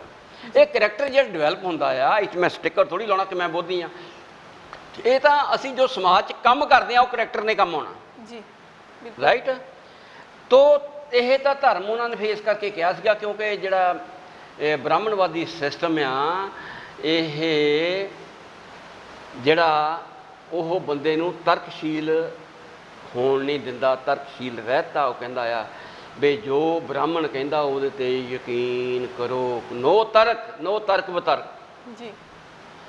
ਔਰ ਬੁੱਧ ਕਹਿੰਦਾ ਆ ਵੀ ਮੈਂ ਵੀ ਗੱਲ ਕਹੀ ਆ, ਮੈਂ ਇਸ ਕਰਕੇ ਨਹੀਂ ਕਹੀ ਕਿ ਮੈਂ ਕਹੀ ਆ, ਤੇ ਇਸ ਕਰਕੇ ਨਾ ਕੋ ਮੈਨੂੰ ਤੁਸੀਂ ਵੱਡਾ ਸਮਝਦੇ ਆ, ਇਹਦੇ ਤੇ ਤਰਕ ਕਰਨਾ। ਜੇ ਤੁਹਾਡੇ ਤਰਕ ਤੇ ਮੇਰੀ ਗੱਲ ਪੂਰੀ ਬੈਠਦੀ ਹੋਵੇ ਤਾਂ ਮੰਨਣਾ, ਨਹੀਂ ਤਾਂ ਨਹੀਂ ਮੰਨਣਾ ਜੀ। ਹੁਣ ਜੇ ਇਹ ਬੋਧੀਆਂ ਨੂੰ ਜਾਂ ਇਹ ਸਿੱਖਾਂ ਨੂੰ, ਕਿਉਂਕਿ ਜਦੋਂ ਅਸੀਂ ਸਮਾਜ ਨੂੰ ਇਕੱਠਾ ਕਰਨਾ ਆ, ਸਮਾਜ ਤਾਂ ਜਾਣੀ ਕਿ ਇੰਨੇ ਧਾਰਮਿਕ ਅਦਾਰਿਆਂ 'ਚ ਵੰਡਿਆ ਹੈ, ਕੋਈ ਰਾਧ ਸਵਾਮੀ ਆ, ਕੋਈ ਨਿਰੰਕਾਰੀ ਆ, ਕੋਈ ਜਾਣੀ ਕਿ ਮਾਤਾ ਦੇ ਜਾਣ ਵਾਲਾ ਆ, ਕੋਈ ਕੀ ਕਹਿੰਦੇ ਹੁੰਦੇ ਆ ਬਾਬਾ ਬਾਲਕ ਨਾਥ ਨੂੰ ਮੰਨਦਾ ਆ, ਕੋਈ ਰਾਮਨਵਮੀ ਹੈ, ਕੋਈ ਸਤਨਾਮੀ ਹੈ, ਕੋਈ ਰਵਿਦਾਸੀਆ ਧਰਮ ਨੂੰ ਮੰਨਣ ਲੱਗ ਪਿਆ, ਕੋਈ ਕਿਸੇ ਨੂੰ ਮੰਨਣ ਲੱਗ ਪਿਆ, ਕੋਈ ਕਬੀਰ ਪੰਥੀ ਧਰਮ ਨੂੰ ਮੰਨਣ ਲੱਗ ਪਿਆ। ਹਜ਼ਾਰਾਂ ਹੀ ਤਾਂ ਇੱਥੇ ਧਰਮ ਮਤਲਬ ਖੜੇ ਕੀਤੇ ਹੋਏ ਆ। ਤੋ ਇਹ ਅਗਰ ਸਮਾਜ ਨੂੰ ਇਕੱਠਾ ਕਰਾਂਗੇ, ਇੱਕ ਧਰਮ ਨੂੰ ਆਪਾਂ ਚੰਗਾ ਕਵਾਂਗੇ ਤਾਂ ਲੋਕਾਂ ਨੇ ਨਹੀਂ ਜੁੜਨਾ ਜੀ। ਤੇ ਇਹ ਤਾਂ ਬਾਬਾ ਸਾਹਿਬ ਸਾਨੂੰ ਇਕੱਠਾ ਕਰਨੇ ਚਾਹੁੰਦਾ, ਜਿਹੜਾ ਧਰਮ ਦਿੱਤਾ ਕਿ ਤੁਹਾਡਾ ਕੋਈ ਕਰੈਕਟਰ ਹੋਣਾ ਚਾਹੀਦਾ, ਦੂਜਿਆਂ ਨੂੰ ਦਿਸੇ ਕਿ ਇਹ ਬੰਦਾ ਜੋ ਹੈਗਾ ਨਾ ਇਹਦੇ ਤੇ ਯਕੀਨ ਸਕਦਾ, ਇਹਦੀ ਗੱਲ ਮੰਨੀ ਜਾ ਸਕਦੀ ਆ, ਤੁਹਾਡਾ ਸਦਾਚਾਰ ਸਭ ਤੋਂ ਉੱਚਾ ਹੋਣਾ ਚਾਹੀਦਾ, ਇਸ ਕਰਕੇ ਦਿੱਤਾ। ਤੇ ਨਾਲ ਮਤਲਬ ਇਹ ਥੋੜ੍ਹੀ ਜਾਣੀ ਕਿ ਉਹਨਾਂ ਨੇ ਕਿਸੇ ਤੇ ਬੰਧਨ ਲਾਇਆ, ਇਹ ਹੈਗਾ ਆ ਪਰਸਨਲ ਮਾਮਲਾ, ਰਾਈਟ। ਕੋਈ ਸਿੱਖ ਧਰਮ ਨੂੰ ਮੰਨਦਾ ਉਹਨਾਂ ਨੂੰ ਮੰਨੇ, ਪਰ ਸਾਨੂੰ ਇਕੱਠਾ ਕੀਤਾ ਸਾਡੀਆਂ ਸਮਾਜਿਕ ਪ੍ਰੋਬਲਮਾਂ ਕਰਕੇ, ਸਾਨੂੰ ਸਮਾਜਿਕ ਪ੍ਰੋਬਲਮਾਂ ਕਰਕੇ ਇਕੱਠੇ ਹੋਣਾ ਚਾਹੀਦਾ। ਸਾਡੀਆਂ ਸਮਾਜਿਕ ਪ੍ਰੋਬਲਮਾਂ ਸਾਰਿਆਂ ਦੀਆਂ ਸਾਂਝੀਆਂ ਆ, ਵੀ ਸਾਨੂੰ ਪਾਣੀ ਪੀਣ ਦਾ ਹੱਕ ਨਹੀਂ ਸੀ, ਇੱਕ ਮਰਲਾ ਜ਼ਮੀਨ ਲੈਣ ਦਾ ਹੱਕ ਨਹੀਂ ਸੀ, ਸਾਨੂੰ ਪੜ੍ਹਨੇ ਦਾ ਹੱਕ ਨਹੀਂ ਸੀ, ਸਾਨੂੰ ਧਾਰਮਿਕ ਸਥਾਨਾਂ 'ਤੇ ਹੱਕ ਨਹੀਂ ਸੀ, ਪ੍ਰਮਾਤਮਾ ਦੀ ਬੰਦਗੀ ਕਰਨ ਦਾ ਹੱਕ ਨਹੀਂ ਸੀ, ਕਾਮਨ ਪਲੇਸ ਤੋਂ ਪਾਣੀ ਨਹੀਂ ਸੀ ਪੀ ਸਕਦੇ ਜੀ ਬਿਲਕੁਲ ਰਾਈਟ। ਹੁਣ ਇਹ ਚੀਜ਼ਾਂ ਜਿਹੜੀਆਂ ਹਰ ਇੱਕ ਦੀਆਂ ਆਈਆਂ, ਅਸੀਂ ਤਾਂ ਇਸ ਗੱਲ ਦੇ ਉੱਤੇ ਇਕੱਠੇ ਹੋਣਾ ਤਾਂ ਜੋ ਕਿ ਇਹਨਾਂ ਚੀਜ਼ਾਂ ਦਾ ਫਾਇਦਾ ਉਠਾ ਕੇ ਇਹ ਵਿਵਸਥਾ ਨੂੰ ਚਲਾਉਣ ਵਾਲੇ ਲੋਕ ਜਿਹੜੇ ਯਾਰ ਸਾਡੇ 'ਤੇ ਰਾਜਨੀਤੀ ਕਰਕੇ ਸਰਦਾਰੀ ਬਣਾਈ ਹੋਈ ਆ ਔਰ ਸਾਨੂੰ ਗੁਲਾਮ ਬਣਾ ਕੇ ਰੱਖਿਆ ਆ, ਉਹਨਾਂ ਦੀ ਗੁਲਾਮੀ ਦੇ ਚੂਲੇ 'ਚੋਂ ਅਸੀਂ ਬਾਹਰ ਨਿਕਲ ਸਕੀਏ। ਜੀ ਬਿਲਕੁਲ। ਬਸ ਸਰ ਜਿੱਥੇ ਆਪਾਂ ਜੇ ਗੱਲ ਕਰੀਏ ਇੱਕ ਸਮੇਂ ਦੀ ਕਿ ਇੱਕ ਪੁਰਾਣਾ ਸਮਾਂ ਅਜਿਹਾ ਸੀ ਔਰਤਾਂ ਨੂੰ ਪੜ੍ਹਾਈ ਕਰਨ ਦਾ ਹੱਕ ਨਹੀਂ ਸੀ, ਅਧਿਕਾਰ ਨਹੀਂ ਸੀ ਬਿਲਕੁਲ ਹੀ, ਔਰਤਾਂ ਘਰੋਂ ਬਾਹਰ ਨਹੀਂ ਸੀ ਨਿਕਲ ਸਕਦੀਆਂ, ਉਹਨੂੰ ਸਿਰ ਚੁੱਕ ਕੇ ਜੀਣ ਦਾ ਅਧਿਕਾਰ ਨਹੀਂ ਸੀ। ਉਸ ਸਮੇਂ ਵਿੱਚ ਅਸੀਂ ਜੇਕਰ ਗੱਲ ਸੁਣੀ, ਅੱਜ ਅਸੀਂ ਮਨੂਵਾਦ ਦੇ ਸਿਸਟਮ ਤੋਂ ਸੁਣਿਆ ਜਾਂਦਾ ਹੈ ਕਿ ਜਿਹੜੀ ਵਿੱਦਿਆ ਦੀ ਦੇਵੀ ਆ ਉਹ ਸਰਸਵਤੀ ਹੈ, ਪਰ ਉਹ ਸਮਾਂ ਅਜਿਹਾ ਸੀ ਜਿਸ ਸਮੇਂ ਉਹ ਔਰਤ ਸੀ, ਉਸ ਸਮੇਂ ਦਾ ਅਜਿਹਾ ਟਾਈਮ ਸੀ ਕਿ ਜਿਹੜੀਆਂ ਲੜਕੀਆਂ ਸੀ ਉਹਨਾਂ ਨੂੰ ਪੜ੍ਹਾਈ ਕਰਨ ਦਾ ਅਧਿਕਾਰ ਨਹੀਂ ਸੀ, ਔਰਤਾਂ ਨੂੰ ਉਹਨਾਂ ਨੂੰ ਇੱਜ਼ਤ ਸਨਮਾਨ ਨਹੀਂ ਸੀ ਮਿਲਦਾ, ਕੋਈ ਮਾਨ ਸਨਮਾਨ ਨਹੀਂ ਸੀ ਮਿਲਦਾ, ਹੈ ਨਾ। ਸੋ ਉਸ ਸਮੇਂ ਦੀ ਉਹ ਔਰਤ ਇੱਕ ਵਿੱਦਿਆ ਦੇਵੀ ਕਿਵੇਂ ਬਣ ਗਈ? ਕੀ ਇਹ ਕੁਐਸਚਨ ਉੱਠਣਾ ਚਾਹੀਦਾ ਹੈ ਕਿ ਇਹ ਉੱਠਣਾ ਚਾਹੀਦਾ? ਬਿਲਕੁਲ। ਦੇਖੋ ਮੇਰੀ ਗੱਲ ਸੁਣੋ, ਗੱਲ ਇਹ ਆ ਵੀ ਜਦੋਂ ਤੁਹਾਨੂੰ ਆਪਾਂ ਇੱਕ ਗੱਲ ਕਰੀਏ, ਤੁਸੀਂ 100 ਸਾਲ ਦਾ ਇੱਕ ਇਤਿਹਾਸ ਬਣਾ ਕੇ ਦੇਖ ਲਓ, ਤਜਰਬਾ ਕਰ ਲਓ, ਕਿਸੇ ਬੰਦੇ ਨੂੰ ਉਹਦੇ ਖਾਨਦਾਨ ਨੂੰ ਤੁਸੀਂ ਮਤਲਬ ਨਾ 3 ਪੀੜ੍ਹੀਆਂ ਜਾਂ 4 ਪੀੜ੍ਹੀਆਂ ਨੂੰ ਪੜ੍ਹਨ ਨਹੀਂ ਦਿੱਤਾ, ਦੂਜਾ ਦੁਨੀਆ ਨਾਲ ਉਹ ਅਨਟੱਚ ਰੱਖਿਆ, ਠੀਕ ਆ ਨਾ, ਕੋਈ ਜ਼ਮੀਨ ਨਹੀਂ ਉਹਨਾਂ ਦੇ, ਉਹ ਫਿਰਕੂ ਆ, ਮੰਗ ਮੂੰਹ ਕੇ ਟੁਕੜੇ ਖਾਂਦੇ ਆ, ਰਾਈਟ ਜੀ ਬਿਲਕੁਲ। ਇੱਦਾਂ ਦਾ ਹਜ਼ਾਰਾਂ ਸਾਲਾਂ ਤੋਂ ਸਾਡੇ ਪੁਰਖੇ ਰਹੇ, ਅਸੀਂ ਉਸ ਮੁਰਦਾ ਪੁਰਖਿਆਂ ਦੀ ਔਲਾਦ ਆ ਜੀ ਬਿਲਕੁਲ। ਇਹ ਕਿਸ ਕਰਕੇ ਉਹਨਾਂ ਨੇ ਬਣਾਇਆ? ਇਸ ਕਰਕੇ ਬਣਾਇਆ ਕਿ ਇਹਨਾਂ ਨੂੰ ਜੋ ਅਸੀਂ ਕਵਾਂਗੇ ਨਾ ਇਹ ਮੰਨਣਗੇ ਸਾਡੀ ਗੱਲ, ਬਿਲਕੁਲ ਜੀ, ਰਾਈਟ। ਇਸ ਕਰਕੇ ਸਰਸਵਤੀ ਦੇਵੀ ਦੂਜੀ, ਹੁਣ ਅੰਬੇਡਕਰ ਦੇ ਕਿ ਅੰਬੇਡਕਰ ਨੂੰ ਤਾਂ ਸਕੂਲਾਂ 'ਚ ਪਾਣੀ ਨਹੀਂ ਪੀਣ ਦਿੱਤਾ, ਰੋਟੀ ਨਹੀਂ ਖਾਣ ਦਿੱਤੀ। ਉਹ ਕਹਿੰਦਾ ਸੀਗਾ ਕਿ ਮੇਰੀ ਤਾਂ ਇੰਨੀ ਮਾੜੀ ਹਾਲਤ ਸੀ, ਮੈਂ 3rd ਡਿਵੀਜ਼ਨ 'ਚ 10ਵੀਂ ਕੀਤੀ ਆ, ਪਰ ਇਹ ਨਹੀਂ ਸੀ ਕਿ ਮੇਰੇ ਅੰਦਰ ਅੱਗ ਹੈ ਨਹੀਂ ਸੀ, ਪਰ ਮੈਨੂੰ ਪਾਣੀ ਨਹੀਂ ਪੀਣ ਦਿੱਤਾ ਜਾਂਦਾ, ਮੈਨੂੰ ਮਤਲਬ ਜੇ ਉੱਧਰ ਨੂੰ ਜਾਣਾ ਆ ਤਾਂ ਰੋਟੀਆਂ ਚੱਕ ਲੈਂਦੇ ਸੀ, ਹਾਂਜੀ, ਕਲਾਸ ਦੇ ਵਿੱਚ ਨਹੀਂ ਸੀ ਬੈਠਣ ਜਾਂਦਾ, ਉਹਨਾਂ ਟਾਟਾਂ ਤੇ ਨਹੀਂ ਸੀ ਬੈਠਦਾ, ਮੈਂ ਆਪਣੀ ਬੋਰੀ ਜਿਹੜੀ ਹੈਗੀ ਆ ਉਹ ਜੁਦੀ ਲੈ ਕੇ ਬਹਿੰਦਾ ਸੀ। ਇੰਨੀ ਹਿਊਮੀਲੇਸ਼ਨ ਦੇ ਵਿੱਚੋਂ ਕਹਿੰਦਾ ਮੈਂ ਪੜ੍ਹਿਆ। ਇਹ ਉਹਨਾਂ ਨੇ ਵਿਦਿਆਰਥੀ ਸੰਘ ਨੂੰ ਲੈਕਚਰ ਕਰਦੇ ਹੋਏ ਉਹਨਾਂ ਨੇ ਸਪੈਸ਼ਲੀ ਸੱਦਿਆ ਕਿ ਵੀ ਤੁਹਾਡਾ ਹੁਣ ਉਹ ਜ਼ਮਾਨਾ ਨਹੀਂ, ਮੈਂ ਤੁਹਾਡੇ ਲਈ ਸਰਕਾਰ ਤੋਂ ਵਜ਼ੀਫੇ ਵੀ ਕਰਤੇ ਆ। ਜਦੋਂ ਉਹ ਲੇਬਰ ਮਿਨਿਸਟਰ ਸੀਗੇ ਵਾਇਸਰਾਏ ਦੀ ਕੌਂਸਲ ਦੇ ਵਿੱਚ, ਉਸ ਵਕਤ ਦਾ ਜ਼ਮਾਨਾ ਆ, ਮੈਂ ਸਾਰੇ ਪ੍ਰਾਵਧਾਨ ਤੁਹਾਡੇ ਲਈ ਕਰ ਰਿਹਾ। ਮੈਂ ਕਹਿੰਦਾ ਇੱਕੋ ਹੀ ਗੱਲ ਕਰਨੀ ਆ, ਰੱਜ ਕੇ ਪੜ੍ਹਨਾ, ਕਿਤੇ ਕੋਈ ਬਦਫੈਲੀ ਨਹੀਂ ਕਰਨੀ, ਕਿਉਂਕਿ ਇਹ ਸਮਾਜ ਬਹੁਤ ਪਛੜਿਆ ਹੋਇਆ ਕਿ ਤੁਸੀਂ ਪੜ੍ਹਨਾ। ਇਹਦਾ ਮਤਲਬ ਸਰਸਵਤੀ ਦੇਵੀ ਤਾਂ ਫਿਰ ਅੰਬੇਡਕਰ ਹੋਇਆ ਨਾ ਉਹੀ ਗੱਲ ਸਾਡੇ ਸਮਾਜ ਵਾਸਤੇ, ਤੇ ਸਾਡੀ ਮੁਕਤੀ ਦਾ ਦਾਤਾ ਸਾਡਾ ਟਾਈ ਵਾਲਾ ਬਾਬਾ ਹੋਇਆ ਜੀ ਬਿਲਕੁਲ, ਰਾਈਟ। ਮੈਂ ਉੱਥੇ ਦੇਖਿਆ ਵੀ ਅਸੀਂ ਮਤਲਬ ਜੋ ਗੱਲ ਕਹਿੰਦੇ ਸਾਨੂੰ $1 ਨਹੀਂ ਕਿਸੇ ਨੇ ਦੇਣਾ। ਇੱਕ ਟੁੱਟਾ ਜਿਹਾ ਜਾਂਦਾ ਬੰਦਾ, ਉਹ ਉੱਥੇ ਜਾ ਕੇ ਨਾ ਕੋਈ ਗੱਲ ਵੀ ਨਹੀਂ ਚੱਜ ਨਾਲ ਕਰਦਾ, ਇੱਕ ਦੋ ਭਜਨ ਉੱਥੇ ਦੇ ਅਮਰੀਕਾ ਵਾਲੇ ਗਾ ਦਿੰਦੇ ਆ, ਮਗਰ ਪੈਸਿਆਂ ਦਾ ਢੇਰ ਲੱਗ ਜਾਂਦਾ। ਜੀ ਬਿਲਕੁਲ। ਇਹ ਸਾਡੀ ਮਾਨਸਿਕਤਾ ਦੇ ਵਿੱਚ ਇੱਕ ਗੁਲਾਮੀ ਆ ਕਿ ਜਿਹੜੇ ਲੋਕ ਇਨਕਲਾਬ ਲਿਆਉਣਾ ਚਾਹੁੰਦੇ ਆ, ਬਦਲਾਅ ਲਿਆਉਣਾ ਚਾਹੁੰਦੇ ਆ, ਬੋਲਦੇ ਨਹੀਂ, ਉਹਨੂੰ ਅਸੀਂ ਸ਼ੱਕ ਦੀ ਨਿਗਾਹ ਨਾਲ ਦੇਖਦੇ ਆ। ਦੇਖੋ ਅੱਜ ਤੱਕ 0.05% ਮੈਂ ਕਿਤਾਬ ਦੇ ਵਿੱਚ ਵੀ ਲਿਖਿਆ ਕਿ ਲੋਕ ਜਿਹੜੇ ਹੈਗੇ ਅਵੇਅਰ ਹੋਏ ਆ, ਜਿਹੜਾ ਅਵੇਅਰਨੈਸ ਲਿਆਉਣ ਲਈ ਇਹ ਕੰਮ ਕਰਦੇ ਆ। ਜਿੰਨੇ ਸਾਡੇ ਮਹਾਂਪੁਰਖ ਹੋਏ ਆ ਉਹਨਾਂ ਸਾਰਿਆਂ ਦਾ ਇਤਿਹਾਸ ਪੜ੍ਹ ਕੇ ਦੇਖ ਲਓ, ਉਹ ਹਵਾਈ ਜਹਾਜ਼ ਵਰਗੀ ਗਤੀ ਸਮਾਜ ਨੂੰ ਦੇਣਾ ਚਾਹੁੰਦੇ ਆ। ਰਾਈਟ। ਇਹ ਸਮਾਜ ਜਿਹੜਾ ਹੈਗਾ ਮੰਨਣੇ ਨੂੰ ਤਿਆਰ ਹੀ ਹੈ ਨਹੀਂ, ਨਾ ਬਦਲਣਾ ਸਗੋਂ ਮਾਣ ਵਾਲੀ ਗੱਲ ਸਮਝਦਾ ਜੀ, ਨਾ ਬਦਲਣਾ ਇਹ ਸਨਮਾਨ ਵਾਲੀ ਗੱਲ ਸਮਝਦਾ। ਔਰ ਇਹ ਗੱਡੇ ਦੇ ਚਾਲ ਵੀ ਨਹੀਂ, ਰੀਂਗ ਕੇ ਚੱਲ ਰਹੇ ਆ। ਕਦੀ ਕਿਸੇ ਦੇਸ਼ ਦਾ ਸਿਸਟਮ ਦੇਖਿਆ? ਕੋਈ ਪੈਦਲ ਜਾ ਰਿਹਾ, ਕੋਈ ਇੱਥੇ ਮੰਗਤਾ ਆਇਆ ਹੈ, ਕੋਈ ਟੱਟੂ ਠੇਲੇ ਤੇ ਜਾ ਰਿਹਾ, ਕੋਈ ਰਿਕਸ਼ੇ ਤੇ ਜਾ ਰਿਹਾ, ਹਾਂਜੀ, ਕੋਈ ਸਾਈਕਲ ਤੇ ਜਾ ਰਿਹਾ, ਕੋਈ ਨਿੱਕੀ ਜਿਹੀ ਸਕੂਟਰੀ ਤੇ ਜਾ ਰਿਹਾ, ਕੋਈ ਦੂਜੇ ਤੇ ਜਾ ਰਿਹਾ, ਜਾਣੀ ਕਿ ਕਾਰ ਤੇ, ਛੋਟੀ ਤੇ, ਕੋਈ ਵੱਡੀ ਤੇ। ਕੋਈ ਇਹੋ ਜਿਹੇ ਵੀ ਲੋਕ ਆ ਜਿਨ੍ਹਾਂ ਨੇ ਹੈਲੀਕਾਪਟਰ ਰੱਖੇ ਹੋਏ ਆ। ਇੱਦਾਂ ਦੀ ਇਨਇਕੁਐਲਿਟੀ ਜਿਹੜੀ ਆਰਥਿਕਤਾ ਦੇ ਵਿੱਚ ਔਰ ਸਮਾਜਿਕ ਤੌਰ ਤੇ ਉਹ ਇਸ ਕੰਟਰੀ ਦੇ ਵਿੱਚ ਹੀ ਆ। ਰਾਈਟ। ਔਰ ਇਸ ਹਾਲਾਤ ਦੇ ਵਿੱਚ ਲੋਕੀ ਖੁਸ਼ ਆ। ਕਿੱਦਾਂ ਖੁਸ਼ ਆ? ਉਹ ਤੁਸੀਂ ਗਰੀਬ ਆਪਣੇ ਪਿਛਲੇ ਕਰਮਾਂ ਕਰਕੇ ਗਰੀਬ ਆ, ਉਹ ਅਮੀਰ ਆਪਣੇ ਪਿਛਲੇ ਕਰਮਾਂ ਕਰਕੇ ਅਮੀਰ ਆ। ਤੋ ਉਹ ਇਸ ਕਰਕੇ ਬੰਦਾ ਕਹਿੰਦਾ ਵੀ ਜੇ ਮੇਰੇ ਕਰਮ ਹੀ ਇੱਦਾਂ ਦੇ ਆ, ਅੱਛਾ ਵੀ ਮਾਲਕਾ ਸ਼ੁਕਰ ਆ ਤੇਰਾ। ਉਹ ਜੋ ਜ਼ਿਆਦਤੀ ਵੀ ਹੁੰਦੀ ਉਹਦਾ ਵੀ ਸ਼ੁਕਰ ਮਨਾਉਂਦਾ। ਇਸੇ ਕਰਕੇ ਕ੍ਰਾਂਤੀ ਨਹੀਂ ਪੈਦਾ ਹੁੰਦੀ। ਕ੍ਰਾਂਤੀ ਪੈਦਾ ਹੋਣ ਲਈ ਖੂਨ ਦੇ ਵਿੱਚ ਕ੍ਰਾਂਤੀ ਕੋਈ ਗੁਣਵੱਤਾ ਚਾਹੀਦੀ ਜਿਹੜੀ ਅੰਬੇਡਕਰ ਭਰਨਾ ਚਾਹੁੰਦਾ। ਰਾਈਟ। ਉਹ ਨਹੀਂ ਭਰ ਰਹੀ। ਔਰ ਇਹ ਇੱਕ ਬਹੁਤ ਸਾਡੀ ਨਾਜ਼ੁਕ ਸਥਿਤੀ ਆ ਕਿ ਅਸੀਂ ਕਦੀ ਆਪਣੇ ਸਾਰਿਆਂ ਦੇ ਦਿਮਾਗਾਂ ਦੇ ਤਾਲੇ ਲਾਏ ਹੋਏ ਆ ਔਰ ਉਹਨਾਂ ਨੂੰ ਖੋਲ੍ਹ ਨਹੀਂ ਰਹੇ। ਸੋਚਣ ਵਾਲੀ ਦਿਸ਼ਾ 'ਚ ਆਪਾਂ ਚੱਲ ਨਹੀਂ ਰਹੇ। ਅੰਬੇਡਕਰ ਨੂੰ ਕਿਸੇ ਨੇ ਪੜ੍ਹ ਲਿਆ ਹੁੰਦਾ, ਉਹਦਾ ਸੰਘਰਸ਼ 40 ਸਾਲ ਦਾ, ਉਹਨਾਂ ਦੀ ਰਾਤਾਂ ਦੀ ਨੀਂਦ ਹਰਾਮ ਹੋ ਜਾਣੀ ਚਾਹੀਦੀ ਸੀ। ਜਿੰਨਾ ਚਿਰ ਤੱਕ ਸਾਰਾ ਸਮਾਜ, ਸਾਰੀਆਂ ਜਾਤਾਂ ਜਾਗਰਤ ਹੋ ਕੇ ਇੱਕ ਸਮਾਜ ਨਹੀਂ ਬਣ ਜਾਂਦਾ ਵੀ ਉਹਨਾਂ ਚਿਰ ਤੱਕ ਤੁਹਾਡੀ ਸਮੱਸਿਆ ਨਹੀਂ ਹੱਲ ਹੋ ਸਕਦੀ। ਹੁਣ ਅਸੀਂ ਕੋਈ ਚਮਾਰ ਜਾਤ ਦੀ ਰਾਜਨੀਤੀ ਲੈ ਕੇ ਨੱਠਿਆ, ਕੋਈ ਬਾਲਮੀਕ ਜਾਤੀ ਦੀ ਰਾਜਨੀਤੀ ਲੈ ਕੇ ਨੱਠਿਆ, ਕੋਈ ਮਜ਼੍ਹਬੀ ਸਿੰਘ ਦੀ ਰਾਜਨੀਤੀ ਲੈ ਕੇ ਨੱਠਿਆ ਹੋਇਆ, ਕੋਈ ਚੂੜਿਆਂ ਦੀ ਰਾਜਨੀਤੀ ਲੈ ਕੇ ਨੱਠਿਆ, ਕੋਈ ਟੱਪਰੀਵਾਸਾਂ ਦੀ ਰਾਜਨੀਤੀ ਲੈ ਕੇ ਨੱਠਿਆ ਹੋਇਆ।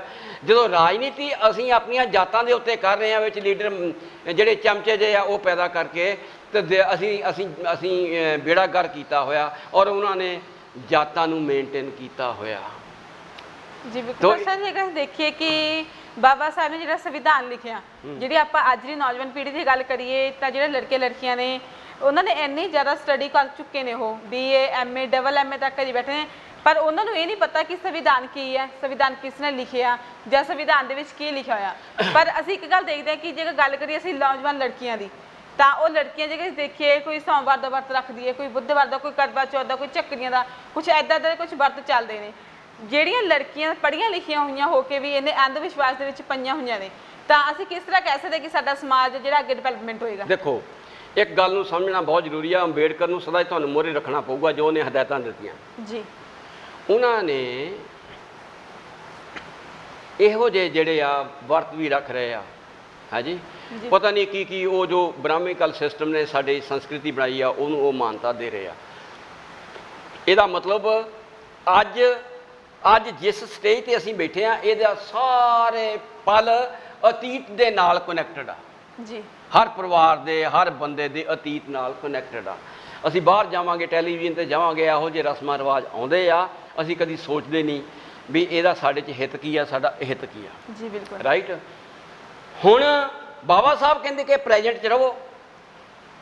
ਦੇਖੋ ਨਾ, ਹੁਣ ਪ੍ਰੈਜੈਂਟ ਜਿਹੜਾ ਅੱਜ ਦਾ ਜਿਹੜਾ ਪ੍ਰੈਜੈਂਟ ਆ, ਉਹਦਾ ਮਤਲਬ ਕੀ ਹੈ ਕਿ ਅੱਜ ਜਿਹੜੀਆਂ ਸਾਡੀਆਂ ਸਮੱਸਿਆਵਾਂ ਇਹ 'ਤੇ ਚਿੰਤਨ ਕਰਨਾ, ਇਹਦੇ ਵਿਚਾਰ ਕਰਕੇ ਇਹਨੂੰ ਹੱਲ ਕਰਨਾ ਜੀ। ਰਾਈਟ। ਤੋ ਬ੍ਰਾਹਮਣ ਜਿਹੜਾ ਹੈਗਾ ਆ ਨਾ, ਜਿੱਦਾਂ ਇੱਕ ਬੰਦਾ ਕਾਰ 'ਚ ਬੈਠਾ ਤਾਂ ਮੋਹਰਲੇ ਸ਼ੀਸ਼ੇ 'ਚ ਧੂੜ ਜਿਹੜੀ ਹੈਗੀ ਆ ਜੰਮੀ ਹੋਈ ਆ। ਸਾਡੇ ਸਮਾਜ ਦੀ ਇਹ ਹਾਲਤ ਬਣਾਈ ਆ। 2 ਮਿਰਰ ਆ ਸਾਈਡ 'ਤੇ ਅਸੀਂ ਸਾਈਡ ਮਿਰਰ ਲਾ ਕੇ ਤੇ ਕਾਰ ਜਿਹੜਾ ਮੋਹਰੇ ਸ਼ੀਸ਼ਾ ਆ ਉੱਤੇ ਧੂੜ ਪਈ ਆ ਔਰ ਚਲਾ ਰਹੇ ਆ। ਉਹ ਬ੍ਰਾਹਮਣਵਾਦੀ ਧੂੜ ਜਿਹੜੀ ਜਿੰਨਾ ਚਿਰ ਸਾਫ਼ ਕਰਕੇ ਮੋਹਰੇ ਨਹੀਂ ਦੇਖਦੇ, ਉਹਨਾਂ ਚਿਰ ਤੱਕ ਧੀ ਰਾਣੀ ਸਾਨੂੰ ਸਾਡੀਆਂ ਪ੍ਰੋਬਲਮਾਂ ਨਹੀਂ ਦਿਸਣੀਆਂ। ਇਸੇ ਕਰਕੇ ਬਾਬਾ ਸਾਹਿਬ ਅੰਬੇਡਕਰ ਕਹਿੰਦੇ ਸੀ, ਜੋ ਲੋਕ ਅਤੀਤ ਦਾ ਇਤਿਹਾਸ ਨਹੀਂ ਜਾਣਦੇ ਔਰ ਉਸ ਅਤੀਤ ਦੇ ਵਿੱਚ ਕਿਹਨੇ ਦੋਸਤਾਂ ਵਾਲਾ ਕਿਹਨੇ ਦੁਸ਼ਮਣ ਵਾਲਾ ਯੋਗਦਾਨ ਪਾਇਆ, ਉਹਨਾਂ ਦੀ ਪਰਚੋਲਕ ਜਿਹੜੀ ਹੈਗੀ ਆ, ਸਮੀਖਿਆ, ਚਿੰਤਨ ਉਹਨਾਂ ਦੇ ਕੋਲ ਹੈ ਨਹੀਂ, ਉਹਨਾਂ ਚਿਰ ਤੱਕ ਉਹ ਸਮਾਜ ਦੀ ਸਮਾਜਿਕ ਰਹਿਨੁਮਾਈ ਨਹੀਂ ਕਰ ਸਕਦੇ ਜੀ। ਤੋ ਇਹ ਜਾਣਦੇ ਨਹੀਂ ਅਗਰ ਜਾਣਦੇ ਹੁੰਦੇ ਤਾਂ ਉਹ ਵਰਤ ਕਿਉਂ ਰੱਖਣ? ਜੀ ਬਿਲਕੁਲ। ਜਿਹੜਾ ਸਾਡਾ ਪੁਰਖ ਆ ਉਹ ਸਾਨੂੰ ਆਜ਼ਾਦ ਕਰਾਉਣਾ ਚਾਹੁੰਦਾ ਆ। ਬਿਲਕੁਲ, ਉਹ ਇਹ ਗੱਲ ਆਉਂਦੀ ਹੈ ਨਾ ਕਿ ਜਿਹੜਾ ਸਾਡਾ ਸਮਾਜ ਅੱਜ ਹੈਗਾ ਉਹਨੂੰ ਅਸਲ ਵਿੱਚ ਆਪਣੇ ਇਤਿਹਾਸ ਬਾਰੇ ਪਤਾ ਤੱਕ ਨਹੀਂ ਹੈ, ਕਿ ਉਹਨੂੰ ਇਹ ਨਹੀਂ ਪਤਾ ਕਿ ਅਸੀਂ ਕਿੱਥੇ ਜਾਣਾ ਹੈ, ਸਾਡੇ ਲਈ ਸਹੀ ਰਸਤਾ ਕੀ ਹੈ।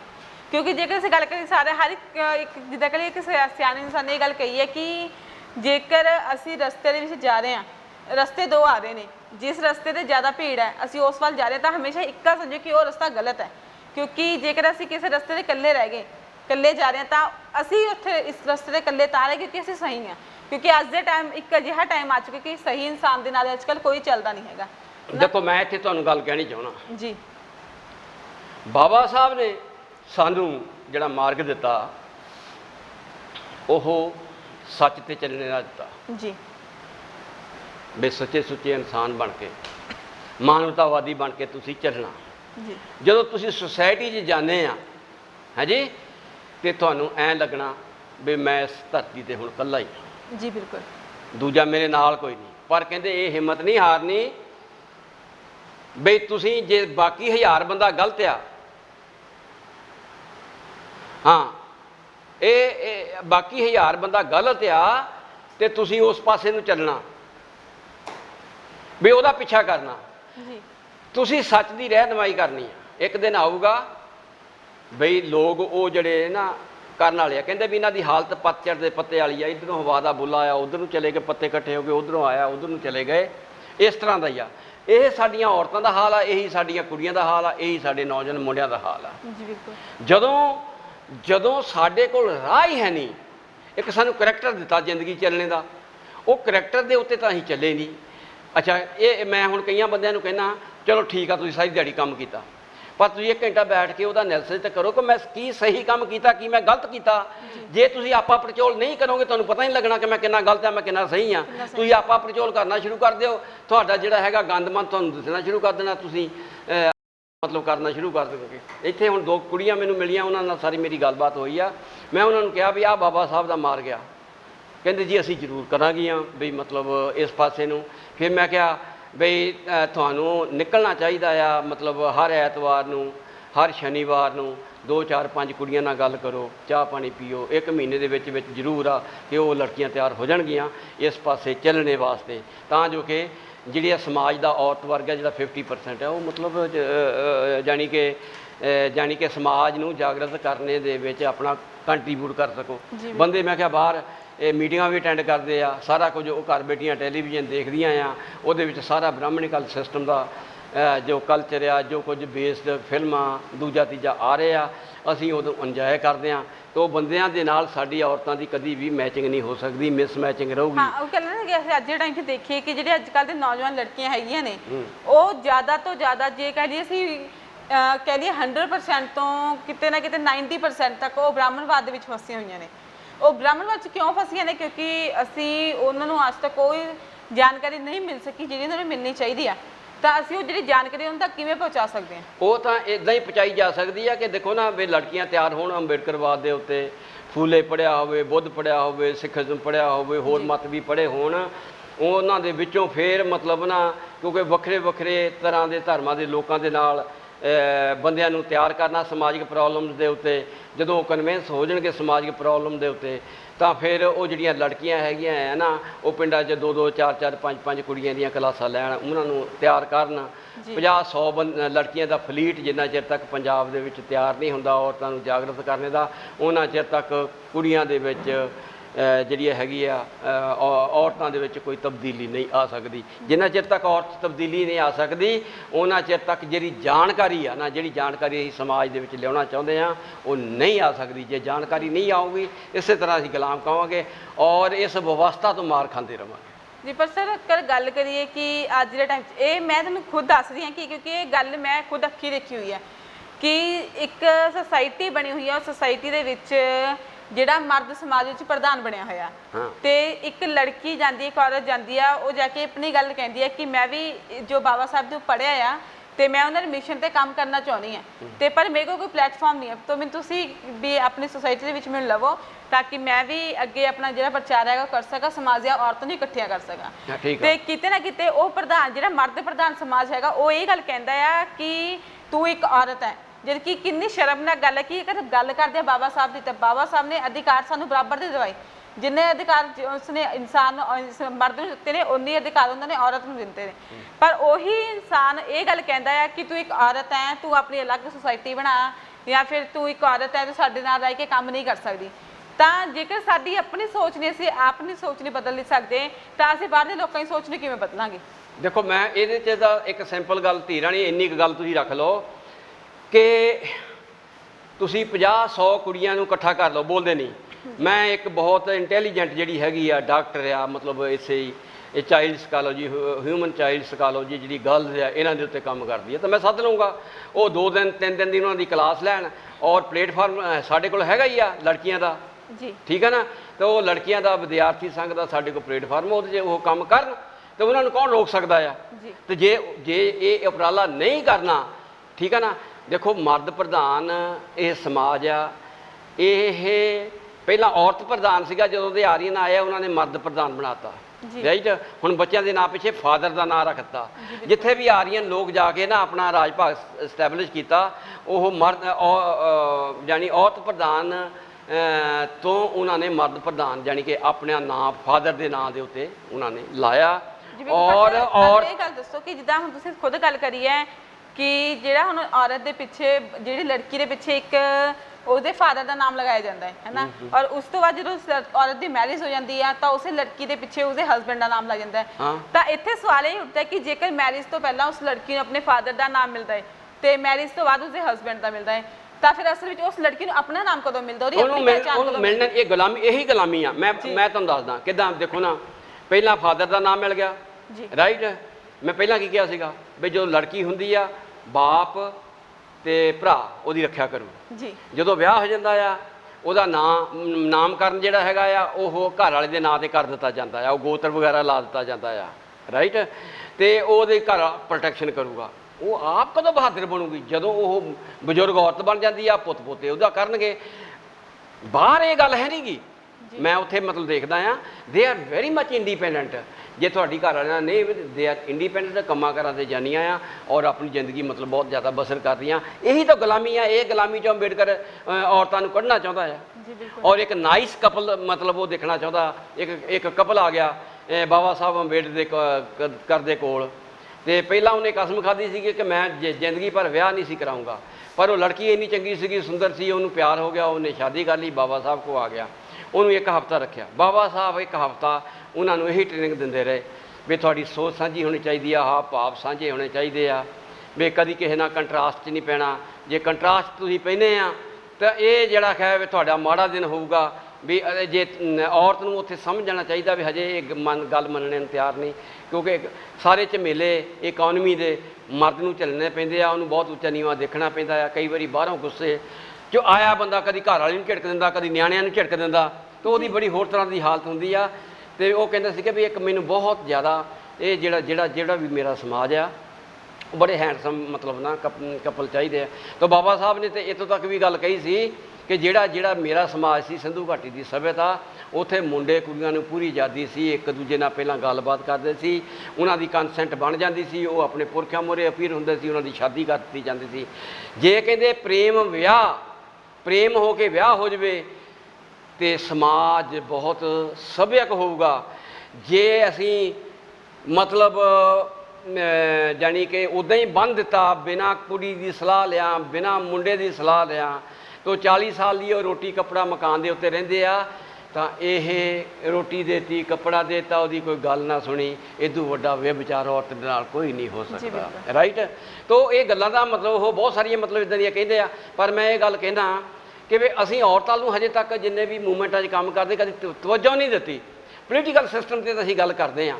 ਜੋ ਔਰਤ ਦਾ ਇਖਲਾਕ ਜਾਗਰਤ ਉਹਦੇ ਅੰਦਰੋਂ ਹੋਣਾ ਚਾਹੀਦਾ, ਜਿਹੜੀ ਕ੍ਰਾਂਤੀ ਜਾਣੀ ਕਿ ਇੱਕ ਕ੍ਰਾਂਤੀਕਾਰੀ ਤਾਕਤ ਅੰਦਰੋਂ ਉਹਦਾ ਐਕਸਪਲੋਰ ਹੋਣਾ ਚਾਹੀਦਾ, ਉਹ ਤਾਂ ਕਰਦੇ ਨਹੀਂ ਅਸੀਂ ਜੀ। ਬਿਲਕੁਲ। ਜਿੰਨਾ ਚਿਰ ਆਰਗੇਨਾਈਜ਼ ਕਰਕੇ ਔਰਤ ਨੂੰ ਉਹ ਚੀਜ਼ ਪੈਦਾ ਨਹੀਂ ਕਰਦੇ, ਉਹਨਾਂ ਚਿਰ ਤੱਕ ਔਰਤ ਕ੍ਰਾਂਤੀਕਾਰੀ ਨਹੀਂ ਬਣ ਸਕਦੀ। ਜੇ ਔਰਤ ਕ੍ਰਾਂਤੀਕਾਰੀ ਨਹੀਂ ਬਣੂਗੀ, ਆਦਮੀ ਜੋ ਮਰਜ਼ੀ ਕਰ ਲਵੇ, ਇਹਦੀ ਕ੍ਰਾਂਤੀ ਸਫਲ ਨਹੀਂ ਹੋ ਸਕਦੀ ਜੀ। ਬਿਲਕੁਲ। ਸੋ ਅਸੀਂ ਤੁਹਾਨੂੰ ਸਭ ਨੂੰ ਇਹ ਵੀ ਦੱਸਣਾ ਚਾਹਾਂਗੇ ਕਿ ਸਾਡਾ ਜੋ ਪ੍ਰੋਗਰਾਮ ਚੱਲ ਰਿਹਾ, ਮੈਂ ਧੀ ਹਾਂ ਬਾਬਾ ਸਾਹਿਬ ਦੀ, ਇਸ ਪ੍ਰੋਗਰਾਮ ਨੂੰ ਜੋ ਸਪਾਂਸਰ ਕਰ ਰਹੇ ਨੇ ਉਹ ਸਾਡੀ ਜੋ ਸੁਸਾਇਟੀ ਬਣੀ ਹੋਈ ਆ, Shri Guru Ravidas universal welfare society, Europe ਤੋਂ ਉਹ ਸਾਡੇ ਇਸ ਪ੍ਰੋਗਰਾਮ ਨੂੰ ਸਪਾਂਸਰ ਕਰ ਰਹੇ ਨੇ, ਸਾਡੀ ਬਹੁਤ ਜ਼ਿਆਦਾ ਮਦਦ ਕਰ ਰਹੇ ਨੇ ਤੇ ਅਸੀਂ ਉਹਨਾਂ ਦਾ ਬਹੁਤ ਬਹੁਤ ਧੰਨਵਾਦ ਕਰਦੇ ਹਾਂ ਜੀ। ਸੋ ਕਿਉਂਕਿ ਉਹ ਅਜਿਹੇ ਸੁਸਾਇਟੀ ਦੇ ਵਿੱਚ ਮੈਂਬਰਸ ਹੈਗੇ ਨੇ ਜਿਹੜੇ ਕਿ ਇਹ ਚਾਹੁੰਦੇ ਨੇ ਕਿ ਜੋ ਸਾਡੇ ਬਾਬਾ ਸਾਹਿਬ ਦਾ ਮਿਸ਼ਨ ਹੈ, ਸਾਡੇ ਰਹਿਬਰਾਂ ਦਾ ਮਿਸ਼ਨ ਹੈ, ਉਸ ਨੂੰ ਕਿਸ ਤਰ੍ਹਾਂ ਅਸੀਂ ਅੱਗੇ ਲਿਜਾ ਸਕੀਏ ਤੇ ਕਿਸ ਤਰ੍ਹਾਂ ਅਸੀਂ ਜਿਹੜਾ ਉਸ ਗੱਲਾਂ ਨੂੰ ਉਹਨਾਂ ਲੋਕਾਂ ਤੱਕ ਪਹੁੰਚਾ ਸਕੀਏ ਜਿਹੜੇ ਲੋਕ ਉਹਨਾਂ ਗੱਲਾਂ ਬਾਰੇ ਨਹੀਂ ਜਾਣਦੇ, ਕਿਸ ਤਰ੍ਹਾਂ ਉਹਨਾਂ ਨੂੰ ਜਾਣੂ ਕਰਵਾ ਸਕਦੇ ਹਾਂ। ਸੋ ਸਰ ਤੁਸੀਂ ਸਾਨੂੰ ਇਹ ਗੱਲ ਦੱਸੋ ਕਿ ਜਿਸ ਤਰ੍ਹਾਂ ਕਿ ਅਸੀਂ ਸਾਰੇ ਜਾਣਦੇ ਹਾਂ ਕਿ ਬਾਬਾ ਸਾਹਿਬ ਨੇ ਜਿਹੜਾ ਸੰਵਿਧਾਨ ਲਿਖਿਆ ਸੀ, ਉਸ ਸੰਵਿਧਾਨ ਦੇ ਵਿੱਚ ਉਹਨਾਂ ਨੇ ਸਿਰਫ ਜੋ ਦਲਿਤ ਸਮਾਜ ਹੈ ਉਸ ਨੂੰ ਨਹੀਂ, ਜਦਕਿ ਉਹਨਾਂ ਨੇ ਹਰ ਇੱਕ ਧਰਮ, ਹਰ ਇੱਕ ਸਮਾਜ ਨੂੰ ਉਹਨਾਂ ਨੇ ਬਰਾਬਰ ਦਾ ਅਧਿਕਾਰ ਦਿਵਾਇਆ। ਜਿਸ ਤਰ੍ਹਾਂ ਕਿ ਦੇਖੀਏ ਪਹਿਲਾਂ ਮਨੁਸਿਮਰਤੀ ਚੱਲਦੀ ਸੀ, ਜਿਸ ਵਿੱਚ ਸਾਨੂੰ ਇੰਨਾ ਕੁ ਲਤਾੜਿਆ ਕੇ ਰੱਖਿਆ ਜਾਂਦਾ ਸੀ ਕਿ ਅਸੀਂ ਇੱਕ ਮਾਣ ਸਤਿਕਾਰ ਦੀ ਜ਼ਿੰਦਗੀ ਨਹੀਂ ਸੀ ਬਤੀਤ ਕਰ ਸਕਦੇ। ਪਰ ਜਿਹੜਾ ਸੰਵਿਧਾਨ ਬਾਬਾ ਸਾਹਿਬ ਨੇ ਲਿਖਿਆ, ਉਸ ਸੰਵਿਧਾਨ ਦੇ ਵਿੱਚ ਉਹਨਾਂ ਨੇ ਹਰ ਇੱਕ ਸਮਾਜ ਨੂੰ ਬਰਾਬਰ ਦਾ ਅਧਿਕਾਰ ਦਿੱਤਾ। ਜਦਕਿ ਉਹ ਜਿਹੜਾ ਸੰਵਿਧਾਨ ਨੇ ਲਿਖਿਆ ਉਹਨਾਂ ਵਿੱਚ ਉਹ ਜਿਹੜਾ ਬ੍ਰਾਹਮਣਵਾਦ ਸੀ ਉਸ ਨੂੰ ਵੀ ਖਿਲਾਫ ਕਰ ਸਕਦੀ ਸੀ, ਪਰ ਨਹੀਂ, ਉਹਨਾਂ ਨੇ ਉਸ ਚੀਜ਼ ਨੂੰ ਬਰਾਬਰ ਦਾ ਅਧਿਕਾਰ ਦਿੱਤਾ। ਪਰ ਕਿਤੇ ਨਾ ਕਿਤੇ ਜੇਕਰ ਅਸੀਂ ਅੱਜ ਕੱਲ੍ਹ ਦੇਖੀਏ ਕਿ ਸਾਨੂੰ ਵੀ ਅਧਿਕਾਰ ਪ੍ਰੋਪਰਲੀ ਨਹੀਂ ਮਿਲ ਰਹੇ ਹੈਗੇ, ਕਿਉਂਕਿ ਜਿਹੜਾ ਉਹ ਸੰਵਿਧਾਨ ਆ ਉਹ ਅੱਜ ਸਹੀ ਹੱਥਾਂ ਦੇ ਵਿੱਚ ਨਹੀਂ ਹੈਗਾ, ਹੈ ਨਾ। ਕਿ ਉਹ ਕਿਉਂ ਨਹੀਂ ਹੈ? ਕਿਉਂਕਿ ਸਾਡੀ ਆਪਣੀ ਸਰਕਾਰ ਨਹੀਂ ਹੈ, ਸਾਡੀ ਆਪਣੀ ਸੱਤਾ ਨਹੀਂ ਹੈ। ਇੱਥੇ ਤੁਹਾਨੂੰ ਆਪਣਾ ਸਵਾਲ ਦਰੁਸਤ ਕਰਨਾ ਪੈਣਾ, ਕਿਉਂਕਿ ਸੰਵਿਧਾਨਕ ਇੱਕ ਪ੍ਰਕਿਰਿਆ ਆ। ਮਤਲਬ ਸੰਵਿਧਾਨ ਹੈਂਡਓਵਰ ਕਰਨੇ ਤੋਂ ਇੱਕ ਦਿਨ ਪਹਿਲਾਂ ਬਾਬਾ ਸਾਹਿਬ ਸੰਵਿਧਾਨ ਕਾਨੂੰਨੀ ਸਭਾ ਨੂੰ ਸੰਬੋਧਨ ਕਰਦੇ ਆ ਜੀ ਕਿ ਅਸੀਂ ਕੱਲ੍ਹ ਨੂੰ ਮਤਲਬ ਜਾਣੀ ਕਿ ਰਾਜਨੀਤਿਕ ਤੌਰ ਤੇ ਤਾਂ ਬਰਾਬਰ ਹੋ ਜਾਵਾਂਗੇ, ਸਮਾਜਿਕ ਤੇ ਆਰਥਿਕ ਤੌਰ ਤੇ ਅਸੀਂ ਪਛੜੇ ਰਵਾਂਗੇ ਜੀ। ਮੈਂ ਸੰਵਿਧਾਨ ਦਾ ਇਹੋ ਜਿਹਾ ਨਿਰਮਾਣ ਕੀਤਾ, ਅਗਰ ਇਹ ਤੇ ਅਮਲ ਕੀਤਾ ਜਾਵੇ, ਇਹ ਆਰਥਿਕ ਤੇ ਸਮਾਜਿਕ ਪਛੜਾਪਨ ਜਿਹੜਾ ਸਮਾਜ ਦਾ ਉਹ ਆਹਿਸਤਾ ਆਹਿਸਤਾ ਦੂਰ ਕਰਕੇ ਦੂਜਿਆਂ ਦੇ ਬਰਾਬਰ ਕੀਤਾ ਜਾਵੇ, ਤਾਂ ਜੋ ਕਿ ਸਾਰਿਆਂ ਦੇ ਵਿੱਚ ਇੱਕ ਬ੍ਰਦਰਹੁੱਡ ਹੋਵੇ, ਇੱਕ ਭਾਰਤੀ ਹੋਣ, ਇੱਕ ਭਾਰਤੀਅਤਾ ਹੋਵੇ ਔਰ ਉਹ ਇੱਕ ਪਿਆਰ ਦੇ ਨਾਲ ਸਾਰੇ ਦੇਸ਼ 'ਚ ਰਹਿ ਸਕਣ। ਇਹ ਇਸ ਕਿਸਮ ਦਾ ਸੰਵਿਧਾਨ ਆ। ਹੁਣ ਅਸੀਂ ਆਰਥਿਕ ਤੌਰ ਤੇ ਸਮਾਜਿਕ ਤੌਰ ਤੇ ਪਛੜੇ ਹੋਏ ਹਾਂ, ਪਰ ਜਦੋਂ ਸੰਵਿਧਾਨ ਲਾਗੂ ਹੋ ਗਿਆ, ਇਹਨਾਂ ਦੀਆਂ ਸਰਕਾਰਾਂ ਬਣੀਆਂ, ਇਹਨਾਂ ਸਰਕਾਰਾਂ ਨੇ ਸਾਨੂੰ ਸਮਾਜ ਪ੍ਰੋਗਰਾਮ ਸਾਡੇ ਲਈ ਮਾੜੇ ਮੋਟੇ ਬਣਾਏ, ਪਰ ਸਮਾਜਿਕ ਤੇ ਆਰਥਿਕ ਤੌਰ ਤੇ ਪਛੜੇ ਰੱਖਿਆ। ਫਿਰ ਬਾਬਾ ਸਾਹਿਬ ਆਪਣੇ ਲੈਕਚਰ 'ਚ ਅੱਗੇ ਜਾ ਕੇ ਕਹਿੰਦੇ ਆ, ਅਗਰ ਇਹ ਆਰਥਿਕ ਤੇ ਪਛੜਾਪਨ ਤੇ ਅਗਿਆਨਤਾ ਦੂਰ ਨਾ ਕੀਤੇ ਗਏ, ਇਸ ਦੇਸ਼ ਦੇ ਵਿੱਚ ਬਹੁਤ ਵੱਡੀ ਅਨਾਰਕੀ, ਇੱਕ ਬਹੁਤ ਵੱਡੀ ਹਫੜਾ ਦਫੜੀ ਦਾ ਮਾਹੌਲ ਪੈਦਾ ਹੋ ਜਾਊਗਾ। ਹੋਇਆ ਕਿ ਨਹੀਂ ਅੱਜ? ਜੀ ਬਿਲਕੁਲ ਹੋਇਆ ਕਿ ਨਹੀਂ? ਉਹ ਮਹਾਂਪੁਰਖ ਉਸ ਵਕਤ ਇਹ ਗੱਲ ਕਹਿ ਕੇ ਗਿਆ, ਪਰ ਅੱਜ ਤੁਸੀਂ ਦੇਖ ਲਓ ਇਹ ਜਿਹੜੇ ਸਿਸਟਮ ਨੂੰ ਚਲਾਉਣ ਵਾਲੇ ਲੋਕ ਆ, ਉਹਨਾਂ ਨੇ ਹੋਰ ਜ਼ਿਆਦਾ ਸਾਨੂੰ ਗਰੀਬ ਕੀਤਾ, ਹੋਰ ਸਾਡੀ ਮਾੜੀ ਹਾਲਤ ਕੀਤੀ ਔਰ ਹਫੜਾ ਦਫੜੀ ਦੇ ਉੱਤੇ ਉਤਰਿਆ ਹੋਇਆ ਸਮਾਜ। ਹੁਣ ਸਵਾਲ ਇਹ ਆ, ਹਫੜਾ ਦਫੜੀ ਹੋ ਜਾਣੀ ਚਾਹੀਦੀ ਆ, ਕਿਉਂਕਿ ਇਹ ਜਿਹੜਾ ਸੜਕਾਂ ਤੇ ਤੁਰਿਆ ਫਿਰਦਾ, ਇੱਧਰ ਉੱਧਰ ਤੁਰਿਆ ਫਿਰਦਾ, ਉਹਨੂੰ ਇਕੱਲੇ ਇਕੱਲੇ ਨੂੰ ਫੜ ਫੜ ਕੇ ਸਮਝਾਉਣ ਦੀ ਜ਼ਰੂਰਤ ਆ। ਇਹ ਇੱਦਾਂ ਜਗ੍ਹਾ ਉੱਤੇ ਜਾ ਕੇ ਮੱਥੇ ਟੇਕ ਕੇ ਤੇਰਾ ਮਾਮਲਾ ਨਹੀਂ ਬਣਨਾ, ਹੱਲ ਹੋਣਾ। ਇਹ ਤਾਂ ਤੈਨੂੰ ਇਹਦੀ ਜਾਣਕਾਰੀ ਲੈ ਕੇ ਇਕੱਠੇ ਹੋ ਕੇ ਹਮਲਾ ਮਾਰਨਾ ਪੈਣਾ। ਇਕੱਠੇ ਹੋ ਕੇ ਹਮਲਾ ਮਾਰਨ ਦਾ ਮਤਲਬ ਇਹੀ ਆ ਕਿ ਰਾਜਨੀਤੀ ਸਾਡੇ ਸਮਾਜ ਦੇ ਹੱਥ ਵਿੱਚ ਹੋਵੇ, ਪ੍ਰਧਾਨ ਮੰਤਰੀ ਸਾਡੇ ਹੋਣ, ਦੂਜੇ ਸਾਡੇ ਹੋਣ, ਐਜੂਕੇਸ਼ਨ ਢਾਂਚਾ ਜਿਹੜਾ ਸਾਰਾ ਚੇਂਜ ਕੀਤਾ, ਪਿੰਡਾਂ ਦੀ ਐਜੂਕੇਸ਼ਨ ਖਤਮ ਕਰਤੀ ਆ। ਜੇ ਉਹਨਾਂ ਦੇ ਹੱਥ ਰਿਹਾ ਸਿਸਟਮ ਤਾਂ ਤੁਸੀਂ ਇਹਨਾਂ ਲੋਕਾਂ ਨੇ ਖੜੇ ਹੋ ਕੇ ਉਹਦੇ ਵਰਖਲਾਫ ਬਗਾਵਤ ਨਹੀਂ ਕਰਨੀ। ਰਾਜ ਤੁਹਾਡੇ ਹੱਥ 'ਚ ਆ ਜਾਂਦਾ ਆ ਤੇ ਤੁਸੀਂ ਆ ਪ੍ਰਾਈਵੇਟਾਈਜ਼ ਜਿੰਨੇ ਸਕੂਲ ਕਾਲਜ ਹੈਗੇ ਸਾਰੇ ਬੰਦ ਕਰਕੇ ਸਰਕਾਰੀ ਬਣਾ ਦਿਓ ਜੀ, ਸਾਰਿਆਂ ਨੂੰ ਇੰਪਲਾਇਮੈਂਟ ਮਿਲਣ ਲੱਗ ਪਊਗੀ, ਸਾਰਾ ਕੁਝ ਸਿਸਟਮ ਹੋ ਜਾਊਗਾ। ਇਹ ਜਿਹੜਾ ਕੈਪੀਟਲਿਸਟਿਕ ਸਿਸਟਮ ਆ ਉਹ ਕੁਝ ਲੋਕਾਂ ਨੂੰ ਮਤਲਬ ਜਾਣੀ ਕਿ ਜਿਹੜਾ ਵੀ ਇੰਡਸਟਰੀ ਆ, ਇੰਡਸਟਰੀਅਲਾਈਜੇਸ਼ਨ ਦਾ ਫਾਇਦਾ ਹੁੰਦਾ, ਉਹ ਕੋਆਪਰੇਟਿਵ ਸਿਸਟਮ ਦੇ ਵਿੱਚ ਸਾਰੇ ਸਮਾਜ ਨੂੰ ਜਾਣਾ ਸ਼ੁਰੂ ਹੋ ਜਾਊਗਾ। ਤੋ ਉਹ ਇਹ ਸਾਰਾ ਕੁਝ ਜਿਹੜਾ ਹੈਗਾ ਬਾਬਾ ਸਾਹਿਬ ਕਰਨਾ ਕੀ ਚਾਹੁੰਦੇ ਆ? ਉਹ ਸਮਾਜਵਾਦ ਲਿਆਉਣਾ ਚਾਹੁੰਦੇ ਆ। ਸਮਾਜਵਾਦ ਦਾ ਕੀ ਮਤਲਬ ਆ? ਜੋ ਇਸ ਧਰਤੀ ਤੇ ਪੈਦਾ ਹੋ ਗਿਆ, ਉਹ ਇਨਸਾਨ ਨੂੰ ਉਹਦੀ ਮਰਜ਼ੀ ਮੁਤਾਬਕ ਪੜ੍ਹਨੇ ਦਾ ਹੱਕ, ਉਹਦੀ ਮਰਜ਼ੀ ਮੁਤਾਬਕ ਖਾਣ ਦਾ ਹੱਕ, ਉਹਦੀ ਮਰਜ਼ੀ ਮੁਤਾਬਕ ਜੀਣ ਦਾ ਹੱਕ, ਉਹਦੀ ਮਰਜ਼ੀ ਮੁਤਾਬਕ ਜੋ ਧਰਮ ਚਾਹੁੰਦਾ ਚੱਲਣੇ ਦਾ ਹੱਕ ਹੋਵੇ, ਤਾਂ ਜੋ ਕਿ ਉਹ ਇਸ ਜ਼ਿੰਦਗੀ ਚੱਲਦਾ ਹੋਇਆ ਉਹ ਆਪਣੀ ਰਿਸਰਚ ਕਰਕੇ ਆਪਣੇ ਆਪ ਨੂੰ ਪਾ ਸਕੇ ਜੀ। ਆਪਣੇ ਆਪ ਨੂੰ ਜਦੋਂ ਬੰਦਾ ਪਾਉਂਦਾ ਨਾ ਤਾਂ ਉਹਨੂੰ ਫਿਰ ਨਾ ਬਹੁਤ ਕੁਝ ਪਤਾ ਲੱਗਦਾ ਆ, ਉਹਦਾ ਸਹੀ ਵਿਕਾਸ ਹੁੰਦਾ ਆ ਆਲ ਰਾਊਂਡ। ਤੋ ਇਹ ਚੀਜ਼ ਜਿਹੜੀ ਹੈਗੀ, ਇਹੀ ਗੱਲ ਗੁਰੂ ਸਾਹਿਬ ਕਹਿੰਦੇ ਆ। ਤੋ ਬਾਬਾ ਸਾਹਿਬ ਦਾ ਮਕਸਦ ਹੈਗਾ ਬਹੁਤ ਵੱਡਾ, ਤੋ ਉਹਨੂੰ ਇਹ ਸਮਝਾਉਣ ਦੇ ਵਿੱਚ ਮੈਂ ਸਮਝਦਾ ਹਾਂ ਕਿ ਸਾਡੇ ਸਮਾਜ ਦੇ ਜਿਹੜੇ ਪ੍ਰੀਚਰ ਆ ਉਹ ਨਾਕਾਮਯਾਬ ਰਹੇ ਆ। ਸਮਾਜ ਦੇ ਪਹਿਲਾਂ ਹੀ ਦਿਮਾਗ 'ਚ ਬਹੁਤ ਗਾਰਬੇਜ ਭਰਿਆ ਹੋਇਆ, ਇਹ ਹੋਰ ਵੀ ਅਧੂਰੀ ਜਾਣਕਾਰੀ ਰੱਖ ਕੇ ਗਾਰਬੇਜ ਹੀ ਭਰ ਰਹੇ ਆ, ਗਾਰਬੇਜ ਦੇ ਉੱਤੇ ਗਾਰਬੇਜ ਸੁੱਟਿਆ ਜਾ ਰਿਹਾ। ਸਾਫ਼ ਕਰਕੇ ਜੋ ਜੋ equality, fraternity, Liberty and justice ਦੇ ਭਾਈਚਾਰੇ ਦਾ ਨਿਰਮਾਣ ਹੋਣਾ ਚਾਹੀਦਾ, ਮਾਨਵਤਾਵਾਦੀ ਸਿਸਟਮ ਲਿਆਉਣਾ ਚਾਹੀਦਾ ਸੀ, ਉਹ ਨਹੀਂ ਹੋਇਆ। ਜੀ ਬਿਲਕੁਲ। ਤੇ ਸਰ ਆਪਾਂ ਜਿਵੇਂ ਦੇਖੀਏ ਕਿ ਕੁਝ ਕੁ ਸਮੇਂ ਪਹਿਲਾਂ ਗੱਲ ਆ, 2 ਸਾਲ ਲਾ ਲਓ, ਕਿ 2 ਅਪ੍ਰੈਲ ਦੇ ਵਿੱਚ 2018 ਦੇ ਵਿੱਚ ਜਿਹੜਾ ਇਕੱਠ ਹੋਇਆ ਸੀ, ਸੰਵਿਧਾਨ ਨਾਲ ਛੇੜਛਾੜ ਕੀਤੀ ਗਈ ਸੀ, ਇੰਨਾ ਜ਼ਿਆਦਾ ਇਕੱਠ ਹੋਇਆ ਸੀ ਕਿ ਅਸੀਂ ਗੱਲ ਕਰੀਏ ਕਰੋੜਾਂ ਦੇ ਵਿੱਚ ਇਕੱਠ ਹੋਇਆ ਸੀ, ਕਰੋੜਾਂ ਲੋਕ ਉੱਥੇ ਪਹੁੰਚੇ, ਕਿਉਂਕਿ ਉਸ ਸਮੇਂ ਸਾਡੇ ਸੰਵਿਧਾਨ ਨਾਲ ਜਿਹੜੀ ਛੇੜਛਾੜ ਕੀਤੀ ਗਈ ਸੀ। ਤੇ ਹੁਣ ਆਪਾਂ ਇਸੇ ਸਾਲ ਦੀ ਗੱਲ ਕੁਛ ਲਾਈਏ ਕਿ ਜਦੋਂ ਸ਼੍ਰੀ ਗੁਰੂ ਰਵਿਦਾਸ ਮਹਾਰਾਜ ਜੀ ਦਾ ਦਿੱਲੀ ਵਿੱਚ ਮੰਦਰ ਤੋੜਿਆ ਗਿਆ, ਕਿ ਜਦੋਂ ਸਾਡੇ ਨਾਲ ਕੁਛ ਇੱਦਾਂ ਦੀ ਵਾਰਦਾਤਾਂ ਹੁੰਦੀਆਂ ਨੇ ਅਸੀਂ ਉਦੋਂ ਹੀ ਇਕੱਠੇ ਹੋ ਜਾਂਦੇ ਹਾਂ। ਉਸ ਸਮੇਂ ਅਸੀਂ ਆਪਣਾ ਕਾਫਲਾ ਲੈ ਕੇ ਤੁਰ ਪੈਂਦੇ ਹਾਂ, ਉਦੋਂ ਅਸੀਂ ਇਕੱਠੇ ਹੋਏ ਕਿਉਂਕਿ ਸਾਨੂੰ ਪਤਾ ਲੱਗ ਜਾਂਦਾ ਵੀ ਸਾਡੇ ਹੱਕ ਖੋਏ ਜਾ ਰਹੇ ਨੇ। ਉਸ ਸਮੇਂ ਇਕੱਠੇ ਹੋਣ ਦੀ ਬਜਾਏ ਜੇਕਰ ਅਸੀਂ ਪੂਰੇ ਸਾਲ ਇਕੱਠੇ ਹੋ ਕੇ ਰਹੀਏ, ਆਪਣੇ ਇੱਕ ਜਿੱਦਾਂ ਕਹਿੰਦੇ ਸੰਗਠਨ ਬਣਾ ਕੇ ਰੱਖੀਏ, ਤਾਂ ਕਿ ਜਿਹੜਾ ਸਾਡਾ ਇਹ ਅਧਿਕਾਰ ਸਭ ਤੋਂ ਕਦੇ ਨਾ ਕਦੇ ਖੋਏ ਜਾ ਰਹੇ ਤਾਂ ਉਹ ਸਾਡੇ ਤੋਂ ਜਿਹੜੇ ਵਾਂਝੇ ਨਹੀਂ ਹੋਣਗੇ, ਹੈ ਨਾ। ਧੀ ਰਾਣੀ ਗੱਲ ਇਸ ਨੂੰ ਬਹੁਤ ਧਿਆਨ ਦੇ ਨਾਲ ਸੁਣ ਲਓ ਜੀ। ਇਕੱਠਾ ਕਿੱਦਾਂ ਹੁੰਦਾ ਆ? ਬਾਬਾ ਸਾਹਿਬ ਕਹਿੰਦੇ ਤੁਸੀਂ ਇਕੱਠੇ ਤਦ ਹੋਵੋਗੇ ਜਾਤਾਂ ਤੇ ਜਮਾਤਾਂ ਤੇ ਵੱਖਰੀਆਂ ਵੱਖਰੀਆਂ ਆਰਗੇਨਾਈਜੇਸ਼ਨਾਂ, ਜੇ ਉਹਨਾਂ ਦਾ ਨਿਸ਼ਾਨਾ ਇੱਕ ਹੋਊਗਾ, ਜੀ, ਜੇ ਉਹਨਾਂ ਦੀ ਵਿਚਾਰਧਾਰਾ ਇੱਕ ਹੋਊਗੀ, ਜੇ ਉਹਨਾਂ ਦੀ ਆਇਡੈਂਟੀਟੀ ਇੱਕ ਹੋਊਗੀ, ਜੀ, ਰਾਈਟ। ਹੁਣ ਤੁਸੀਂ 2 ਅਪ੍ਰੈਲ ਦੀ ਗੱਲ ਕਰਤੀ, 2 ਕਰੋੜ ਲੋਕ ਸੜਕਾਂ ਤੇ ਉਤਰੇ, ਇਹ 'ਚ ਕੋਈ ਸ਼ੱਕ ਨਹੀਂ, ਕਿਸੇ ਇੱਕ ਬੰਦੇ ਨੇ ਕਾਲ ਨਹੀਂ ਦਿੱਤੀ, ਆਪ ਮੁਹਾਰੇ ਉਤਰੇ। ਜੀ ਬਿਲਕੁਲ, ਆਪ ਮੁਹਾਰੇ ਉਤਰੇ। ਅੱਛਾ, ਉਹ SC/ST ਐਕਟ ਦੇ ਉੱਤੇ ਉਤਰੇ ਆ, ਜੀ ਬਿਲਕੁਲ, ਰਾਈਟ। ਉਹ ਫਿਰ ਉਹਨਾਂ ਨੇ ਦੇਖ ਲਿਆ, ਸਿੱਟ ਕੇ ਸਾਡੇ 'ਚ ਰਿਐਕਸ਼ਨ ਵੀ ਪੈਦਾ ਕਰਤਾ, 40,000 ਬੰਦੇ ਤੇ ਕੇਸ ਵੀ ਉਹਨਾਂ ਨੇ ਮਤਲਬ ਦਾਇਰ ਕਰ ਦਿੱਤੇ। ਕੋਈ ਹੁਣ ਉਹਨਾਂ ਦਾ ਪਿੱਛਾ ਕਰ ਰਿਹਾ, ਠੀਕ ਹੈ ਨਾ। ਹੁਣ ਦਾਇਰ ਕੀਤੇ, ਇਹਦਾ ਮਤਲਬ ਕੀ ਹੈ? ਐਡੀ ਤਾਕਤ ਉਤਰੀ ਹੋਵੇ ਸੜਕਾਂ ਦੇ ਉੱਤੇ, ਇਹ ਜਿਹੜੀ ਹੈਗੀ ਫੇਰ ਘਰਾਂ 'ਚ ਬੈਠ ਜਾਵੇ, ਕੇਸ ਕਰਵਾ ਕੇ ਫੇਰ ਘਰਾਂ 'ਚ ਬੈਠੇ। ਇਹਦਾ ਕੀ ਕਾਰਨ ਆ? ਇਹਦਾ ਕਾਰਨ ਧੀ ਰਾਣੀ ਇਹ ਆ, ਇੱਕ ਧਿਆਨ ਨਾਲ ਗੱਲ ਸੁਣ ਲਿਓ, ਕਿ ਅਸੀਂ ਸਮਾਜਿਕ ਲੀਡਰਸ਼ਿਪ ਜਿਹੜੀ ਸਮਾਜ ਦੀ ਰਹਿਨੁਮਾਈ ਕਰ ਸਕਦੀ ਸੀ, ਜਿਹੜੀ ਦਿਸ਼ਾ ਦੇ ਸਕੀ ਸੀ, ਉਹ ਨਹੀਂ ਪੈਦਾ ਕੀਤੀ। ਜੀ ਬਿਲਕੁਲ। ਅਗਰ ਸਮਾਜਿਕ ਲੀਡਰਸ਼ਿਪ ਦਿੱਤੀ ਹੁੰਦੀ, ਇਹੀ 2 ਕਰੋੜ ਬੰਦਾ ਦੇਸ਼ ਦੀ ਪ੍ਰਧਾਨ ਮੰਤਰੀ ਦੀ ਕੁਰਸੀ ਲਈ ਫੇ ਹਮਲਾ ਮਾਰਦਾ। ਜੀ ਬਿਲਕੁਲ, ਰਾਈਟ। ਤੇ ਤੁਹਾਡੇ ਤੇ ਕੇਸ ਵੀ ਨਾ ਕੋਈ ਹੁੰਦਾ, ਜੀ, ਰਾਈਟ। ਅੱਜ ਇੰਨੇ ਵਕੀਲ ਆ, ਇੰਨਾ ਕੁਝ ਆ, ਕੋਈ ਜਾ ਕੇ ਖੜਾ ਹੋਇਆ? ਕਿਸੇ ਨੇ ਜਾ ਕੇ ਉਹਨਾਂ ਦੇ ਕੇਸ ਮਤਲਬ ਹੱਲ ਕਰਾਉਣ ਦੀ ਕੋਸ਼ਿਸ਼ ਕੀਤੀ ਆ? ਰਾਈਟ। ਇਹ ਨਮਰਦਾ ਕੋਈ ਹੋਊਗਾ, ਮੈਂ ਕਹਿੰਦਾ ਵੀ ਵਧੀਆ ਵਕੀਲ, ਸਿਰ ਆਪੋ ਆਪਣੇ ਉੱਤੇ ਕਨਸੈਂਟਰੇਟਡ ਆ, ਪੈਸਾ ਕਮਾਉਂਦੇ ਆ। ਈਵਨ ਇੱਥੋਂ ਤੱਕ ਕਿ ਉਦੋਂ ਜ਼ਿਆਦਾ ਵੀ ਜੇ ਆਉਂਦੇ ਆ ਤਾਂ ਉਦੋਂ ਜ਼ਿਆਦਾ ਫੀਸਾਂ ਲੈਂਦੇ ਆ ਸਾਡੇ ਸਮਾਜ ਤੋਂ, ਮਰੇ ਉਹ ਸਮਾਜ ਨੂੰ ਹੋਰ ਮਾਰਦੇ ਆ। ਜੀ ਬਿਲਕੁਲ। ਇਹ ਉਹਨਾਂ ਦਾ ਹੈਗੇ ਬੰਦੇ ਜਿਹੜੇ ਮਤਲਬ ਸਮਾਜ ਲਈ ਮਤਲਬ ਇੱਦਾਂ ਦਾ ਕੰਮ ਕਰਦੇ ਆ, ਰਾਈਟ। ਹੁਣ ਮੈਂ ਦੂਜੀ ਗੱਲ ਤੁਹਾਨੂੰ ਇਹ ਕਹਿਣੀ ਚਾਹੁੰਦਾ ਆ, ਅੱਜ ਲੋੜ ਕੀ ਆ ਸਾਨੂੰ ਸਮੇਂ ਦੀ? ਸਮਾਜਿਕ ਲੀਡਰਸ਼ਿਪ ਪੈਦਾ ਕਰਨੇ ਦੀ ਜ਼ਰੂਰਤ ਆ, ਸਮਾਜਿਕ ਸਿਧਾਂਤਕ ਲੀਡਰਸ਼ਿਪ ਪੈਦਾ, ਆਰਗੇਨਾਈਜੇਸ਼ਨਲ ਸਮਾਜਿਕ ਸਿਧਾਂਤਕ ਲੀਡਰਸ਼ਿਪ ਪੈਦਾ ਕਰਨੇ ਦੀ ਜ਼ਰੂਰਤ ਆ। ਇਹੀ ਬਾਬਾ ਸਾਹਿਬ ਦੀ ਡਿਮਾਂਡ ਆ। ਬੰਦੇ ਨੇ ਆਉਣਾ ਆ, ਆਪਣਾ ਯੋਗਦਾਨ ਪਾਉਣਾ ਆ ਔਰ ਦੁਨੀਆ ਤੋਂ ਚਲੇ ਜਾਣਾ ਆ। ਜਦੋਂ ਅਸੀਂ ਬੰਦਿਆਂ ਨਾਲ ਅਟੈਚ ਹੁੰਦੇ ਆ, ਜਦੋਂ ਬੰਦਾ ਮਰ ਜਾਂਦਾ ਆ, ਉਹ ਤੋਂ ਬਾਅਦ ਉਹਦੇ ਨਾਲ ਅਟੈਚ ਹੋਇਆ ਬੰਦਾ ਤਿੱਤਰ ਬਿੱਤਰ ਹੋ ਜਾਂਦਾ, ਖੁਰਦ-ਬੁਰਦ ਹੋ ਜਾਂਦਾ ਆ।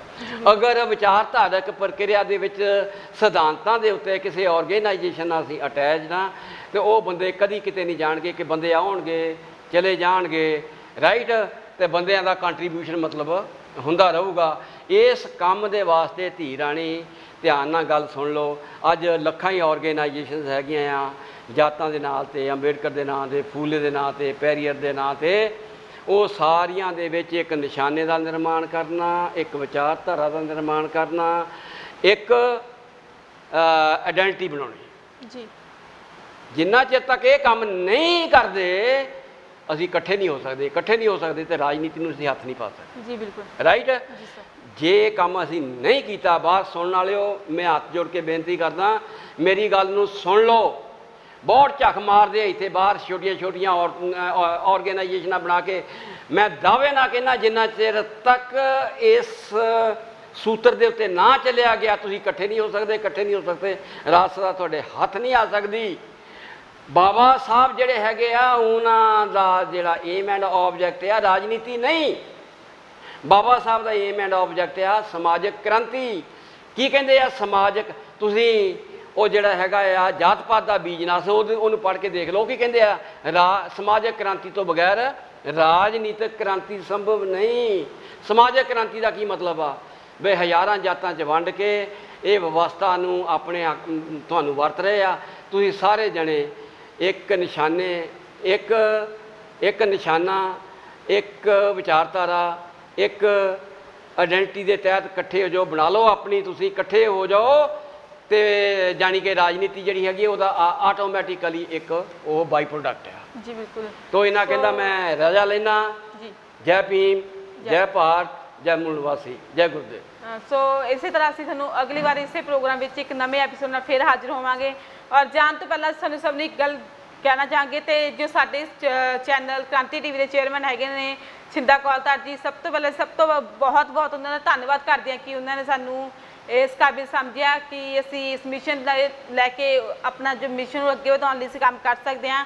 ਉਹਨਾਂ ਨੇ ਸਾਨੂੰ ਇਹ ਮੌਕਾ ਦਿੱਤਾ ਕਿ ਅਸੀਂ ਕ੍ਰਾਂਤੀ ਟੀਵੀ ਦੇ ਉੱਪਰ ਆ ਕੇ ਆਪਣੀਆਂ ਗੱਲਾਂ ਜਿਹੜੀਆਂ ਸਾਂਝੀਆਂ ਕਰੀਏ।